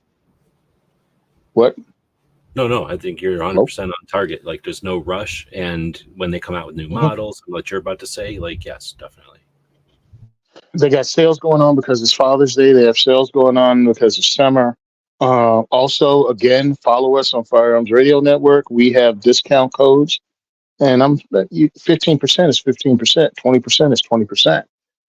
That beats a lot of sales that you'd have to wait for Father's Day, 4th of July, Memorial Day. Like, those come up, plan it. Purchase your uppers. When lowers go on sale, purchase lowers and put them together. Remember, you save 11% if you purchase the upper and the lower separately. If you purchase the gun all at one time, it's 11% more because there's a tax on that. The Pittman bows or whatever you call that thing. Or there's a tax on it that you pay 11% more if you buy a whole firearm. So if you could buy your upper and your lower separately. Every time you assemble a gun, it's the same as every time you assemble a gun, a little frog somewhere or a koala bear is starving. So you can look at it that way too. So my thing is, I'm tactically thrifty. Other people may call it cheap, but those people are haters. And I try to save money wherever I can, and that's one way of doing it. Sales and buy the upper and the lower separately. Also, if you build your gun out, you can pick the accessories that you put on, the type of trigger you put in it, and all of that. And also, there's nothing wrong with mil spec. Just get used to it. But I understand that there's a couple steps above mil spec that I could pick up for 60, $70, and I got a better trigger all around.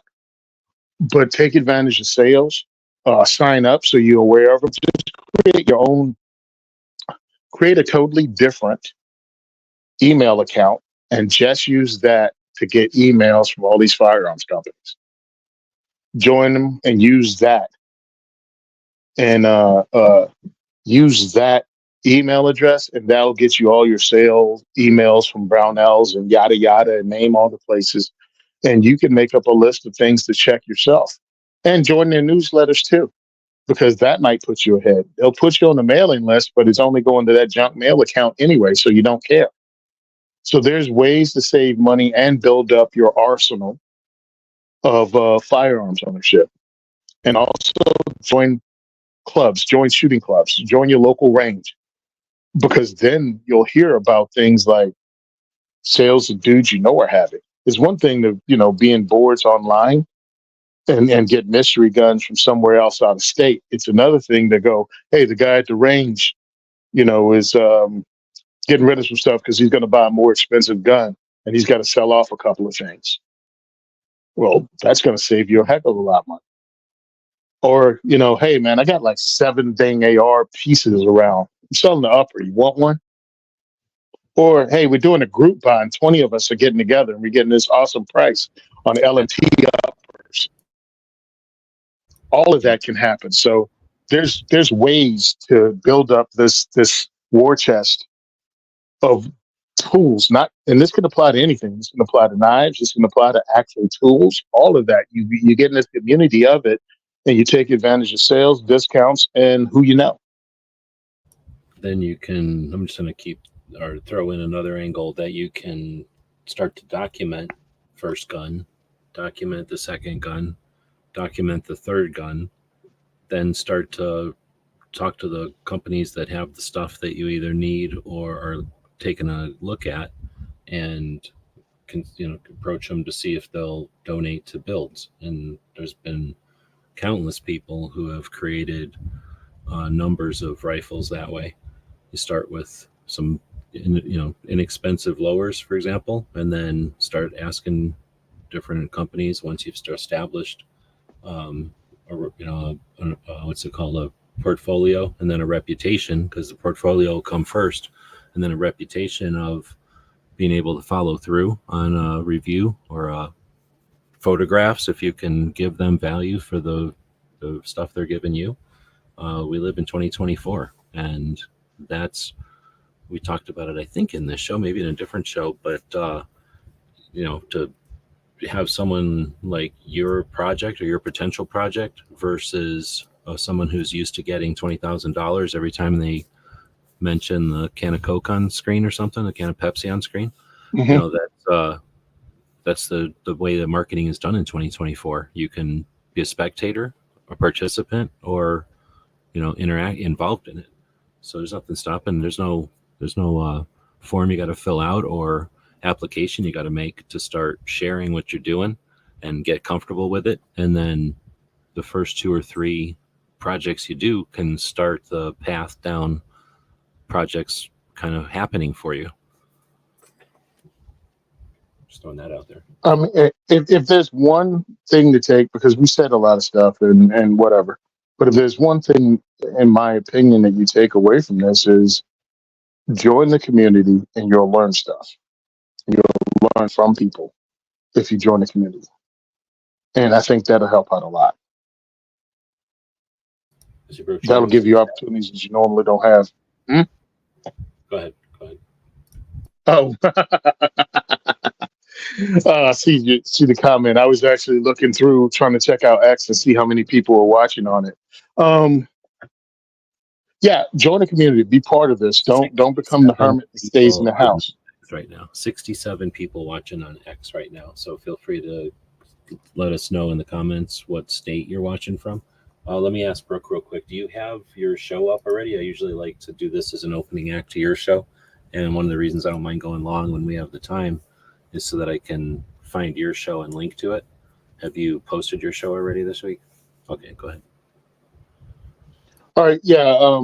So that's my thing about the firearms. Be smart about how you collect them. Don't be in a panic. We have an election coming up, so I guess we can segue into that. But we have an election coming up, and a lot of things can happen between now and then, including a mass shooting. And they will exploit the hell out of a mass shooting going into an election. Uh, so be prepared. Already, supposedly, ammo prices have gone up.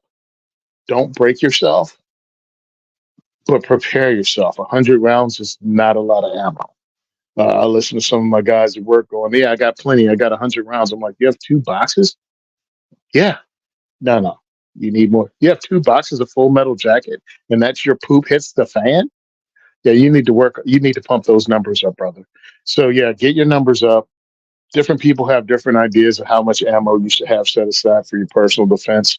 I don't even want to get into that, but it's definitely more than 100 rounds. Understand, though, that Full Metal Jacket ammo can be used in self-defense. You already Because talked about it earlier. When you go to gun shows, be active in the community, go to gun shops, and every time you go to a gun show or a gun shop, buy 2 boxes of ammo. One that you can shoot, and one that you'll never shoot unless you are saving your life, right? So there's one that dollar cost averaging. If you do that every time you go, you're always buying at the highest and you're always buying at the lowest, right? And when you notice that it's extremely low, buy more. But essentially, if you constantly buy it, and ask me how I know, like I'm old dude, and everybody I know did that forever, because that's how we would, you'd pay money. Back in the old days, I used to pay money to go to a gun show. Back in the day, I don't know what it was, $7 or something.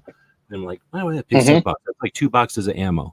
But because I could go to the gun show and buy the ammo for like a third of the price or half the price sometimes. So yeah, you stock up on that ammo that you're never going to shoot. And when you're talking, the price times you're talking about, that's when you dip into it. You got to be smart about it. I know there's like probably different strategies. Like I said, it's a whole other conversation, but I think you already kind of covered how you accomplish the ammo surplus is you just buy a lot all the time. And I'm not trying to get you to panic buy or anything like that. Be smart about it, because firearms and ammo is just one method of being prepared for harder times or bad stuff happening. But put it in your plan. Have that. And also, you can sell that ammo at different times if you have excess. Ugh. You have a lot of excess, and there's been a run on it, and you have 7,000-8,000 rounds at home. That could be another income source.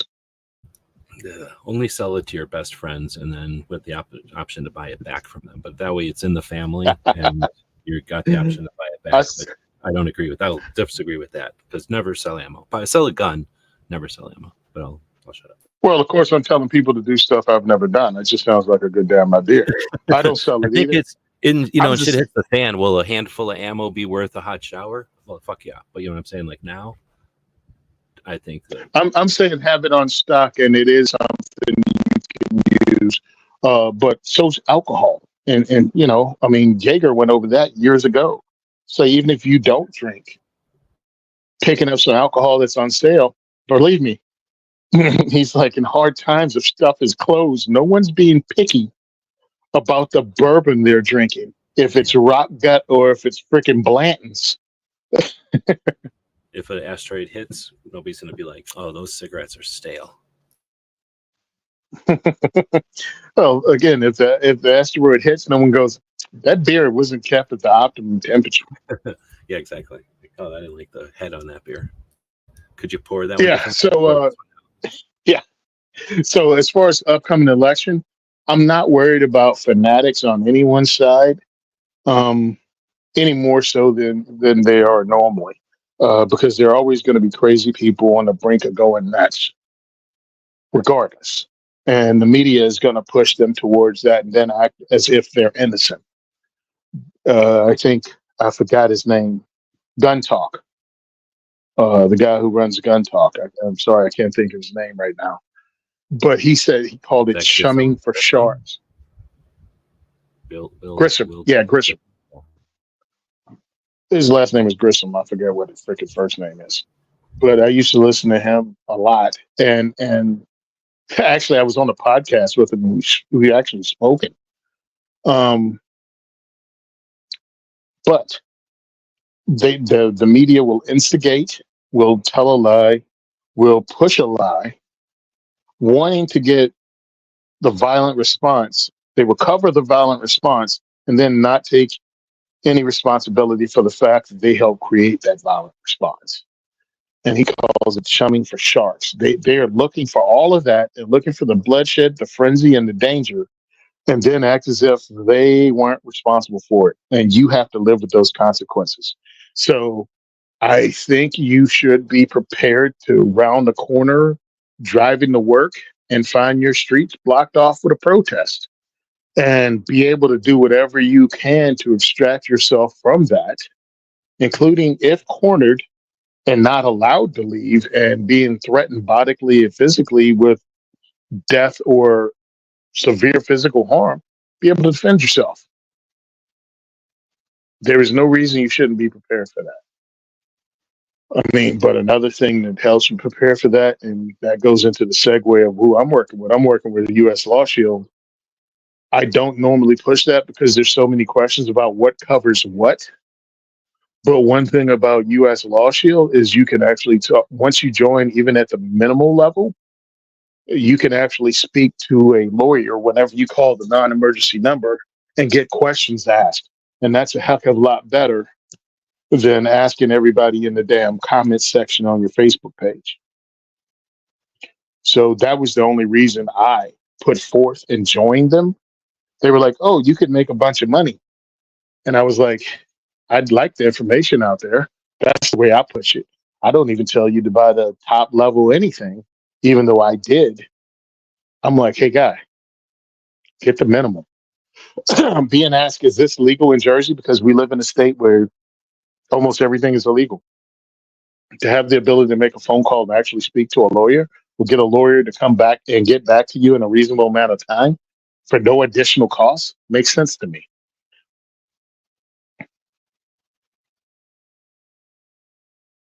So my answer to the being worried about the election is I don't pay that much attention really at all, but just being awake and being around and hearing other people talk about stuff, I'm aware of what's happening to some extent.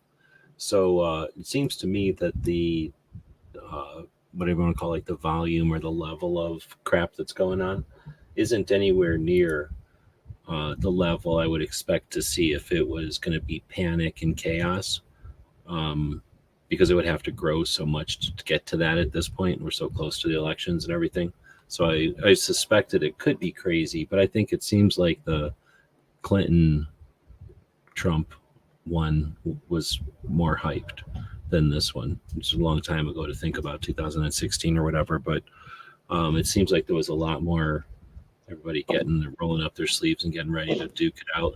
This one seems like even the stuff like the craziest things that have happened in the lead up to it have been taken from both sides, kind of rolling with the punches. I don't know what I'm trying to say, but it doesn't seem like everyone's on edge and getting just like completely offended about every single thing that happens.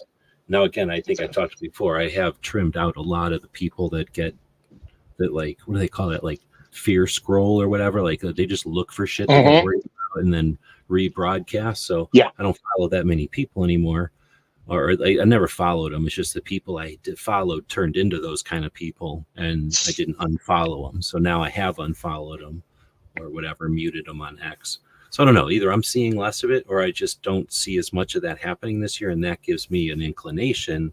I can't say with any proof or anything, but just my gut feeling is that it's not going to be anywhere near as chaotic, I guess the word is, it's been in past years. And I think some of it is they pulled some bullshit for a number of years. I don't even have to point to it. I could just allude to all the shit that's happened over the last little while. And this is in how many adults lifetime, like not like our grandparents' lifetime and they fucked around with Hitler or whatever. Like, who the fuck cares about that shit anymore? Like, we got our chains yanked like in epic proportions. And how many times can you fuck with, like, you know what I mean? Like, they literally fucked with people more than I could have ever imagined them fucking with people. And the conclusion is everybody's fucking sick of it, right? Like, that, I think common sense. I'd like to see a fucking libertarian or a neutral or whatever the fuck they call this. There's another party. I don't know. I guess the libertarian person isn't great, but there's something else. There's like it's not neutral. There's like an independent party, whoever the hell that is. I don't know what that is. It's like some outlier, Tulsi and that Vivek guy get together and do independent, and everybody just votes for them. Like, I could see something like that happening, and then everybody being like, okay, you know, all right, it wasn't what's his face, so we're all happy. You know what I mean? Like, we're all going to be kind of halfway upset or halfway raise our eyebrows, but it ain't the other guy, you know. So I don't know. I think, I'm not saying that's going to happen, but I see less hype than we saw in 16. Or am I crazy? Like I said, I don't pay that much attention. Well, I think you and I both pruned the panic influencers out of our timelines. That's one thing, because I got sick and tired of them in the 2016. What I did was actually stop watching the news in 2016. I just turned it all off because everyone seemed to have an agenda. My agenda is freedom in the Second Amendment, period. Don't care about anything other than that, because once you get into those woods, it just turns ugly and becomes tribal. And I really don't want to deal with that bull crap. So mine is about the Second Amendment and 2A. So there's always a chance that things can go sideways. All you need is some George Floyd type fervor to turn something on really quick. Because again, there's people that profit off of that. So they push it. They push it. And then that's the most annoying thing, because you watch, I mean, the Black Lives Matter thing came out as an individual movement by one dude to talk about one thing dealing with people, and he had the whole thing hijacked and made into some horrible political movement. And they rode on the back of George Floyd and the death of others, and it spread throughout the country in less than a summer. So yeah, that can happen relatively quickly. We have 6 months until the election, so that could all happen in that time frame. That's a good point. What do you do? You don't think that it's in natural. Like, if you think that was induced, that mechanism could still happen, right? Like, if that was just the straw that broke the camel's back, whatever your perception of that is, you're right. And I was also interrupting, but I think we've also had enough people that have been, what's the word, like encouraged to jump on those fuses quick. And I guess that's what the reason Mike would say, worried about what he said on the other side. And I guess that's that point of it comes back around to that. And I don't know how you, what's the word? How do you predict that? Like, you know what I mean? Like, they don't give warnings. It just happens or not, like you're saying. And then it's, of course, the news is going to hype on it or not, but we know they're going to hype on it. Yeah, news is going to hype on anything, and then again act as if they don't know how that happened. How did everything get all so out of control? That you did it. So my whole thing is just prepare yourself for things. And I don't think it's apocalyptic end of the world, but it could be, losing your job. Police say they're not coming out for certain calls. All of that stuff has a buildup. Yeah. I just looked at what Brooke said. She stopped watching news in 2005. Believe me, I haven't watched news regularly pretty much in 20 years, but I mean, I just turned it all off and walk away from it all because I just started seeing things as, remember, all communication is manipulation. So when I communicate with you, I'm like, look, think for yourself. Here's some facts I know. Figure it out on your own. I'm not going to tell you what to do. And that's what it all should be. Here are the facts. You figure it out. But that's not how news works. And they manipulate what you see. And if you take a step back and just happen to watch, okay, this is what happens to me. In my lunchroom at work, we have the TV set on in the front room on NBC, ABC, CBS, all of that. But in the back room, it's almost like someone broke the knob off on Fox. So I can switch between rooms and see the same reports and almost have a 180-degree difference in how the reporting goes. And you can see the And that, reaction, right? Like the one room going, oh, and then the other room going, at the same news, right? at the same exact news. And I'm like, you guys, y'all really need to switch rooms or at least change channels and see what they're telling you.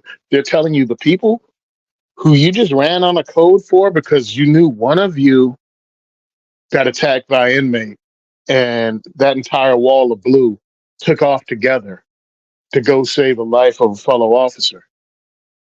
That news up on the corners and the opposite corners of this room just told you y'all hate each other. That's what it's doing throughout this entire nation. You're getting played, and you have to understand that. No one hates you because nobody got that kind of energy or time. And the few people that do hate you are outlanders that would hate anything and anybody anyway. But the whole narrative is being pushed because we have people in power that want to maintain that power. And as long as we maintain and stay at each other's throats and don't realize that we're being manipulated by those in power, they're going to stay that way. And what has to happen, and again, like you said, we're slowly getting fed up. That's why you even know there's a third candidate, because people have gotten fed up. And they're going to get more votes. And that's what's scaring the powers that be, because they need you to be binary. They need you to pick one team or the other. And that's why their news pushes the same narrative. They all hate you. The alphabet people hate you. Black people hate white people. Blah, blah, blah, blah, blah. My wife and I laugh hysterically at that crap. I'm like, hey, I heard you didn't like me. I saw it on the news yesterday. And truly, depends on if I left the toilet seat up or not. It might be true. Just saying. Okay, we're 3 hours plus in. We're going to end it. But all right, thanks, everybody. Yep. This has been a good one because we asked for a participation and we got a bunch of it today. So I'm going to post it around to our Patreons. Both Tony and I have Patreon pages. Actually, Brooke does as well. So again, I recommend that take $20, go over, give each of us $5. They take that other $5 and look around on Patreon. You're going to find people doing all kinds of different projects. We happen to be doing podcasting and kind of vlogs like this, but other people are doing everything from writing books to comic books to creating things in real life, businesses, upgrades, and all kinds of fun things. And you can be part of that. As a capitalist, you can be part of the creation of that financially. And so drop $20, a couple of months. Let us know if you think it's worth it, being financially a part of the growth of what you value. I really like Patreon. It's allowed us to do a lot of things over the years. We have 3 servers that run all the websites. We have the websites themselves. That really doesn't cost too much. Well, I shouldn't say that. The domain names and stuff are actually quite expensive, but the running of the sites is something that I've done since the 90s. So we take care of all that. So it's not extremely expensive, but there are costs that recur every month. And our Patreons allow all those sites to stay running. None of them have advertising. None of them are designed to collect email or, create newsletter lists or anything. But they're there to create information and help give ammunition to normalize the guns, normalize the conversation about guns, and to promote people like Brooke and the organizations that are out there doing the specific work for angles that the big organizations don't have time or aren't able to reach. So with that in mind, thanks to those folks who give us the time to spend 3 hours like this on a Saturday. I wouldn't have been able to do this a year ago for sure. Probably a few months ago, I would have had to thought about if I could take this much time away from the other things that we do to make money. So again, thanks to the folks that support our projects over here. I know what we do is nothing compared to what Tony's doing. He's doing stuff in real life with human beings, giving people an experience with firearms, with gun shops and with ranges, with other gun owners for the first time, and something that's a, what's that called, that a barrier to entry. He's removing a barrier to entry for people that are as diverse in age and point of view and social status and all the other things that we like to divide ourselves up with in New Jersey and Pennsylvania and Nebraska and other places. So the people that are adding financial resource to Tony are even more thanks to that. So Brooke is out there with a consistent effort on suicide prevention each Saturday. No one at all in the industry puts any attention to suicide prevention on a consistent basis, period. And nobody is supporting Brooke's vital effort there. One, we know that most of the people that are affected by that decision are military veterans, or at least a good portion of them. That is something that can be addressed, whereas we, every single day, we understand more about the situations that lead to that, the mitigating factors, so to speak. And Brooke is normalizing the ability to have conversations about that, taking away the situations, hopefully, that lead to that outcome. And that results in fewer numbers that the antis can use against us. So it's got so many consequences that are positive for what we're trying to do, that it's the best thing that's happening every single week. With that, I think I'm just going to wrap it up. So Tony normally gets like a while to chat about his stuff, but he does a chat on Tuesday. He does the diversity shoots. He's got a new location for one, and Brooke does her show, in about 2 hours. So I'll just wrap it up so that always we'll keep talking. I'll throw a commercial out there for Gizzards' show that happens on Friday nights. It's worth checking out.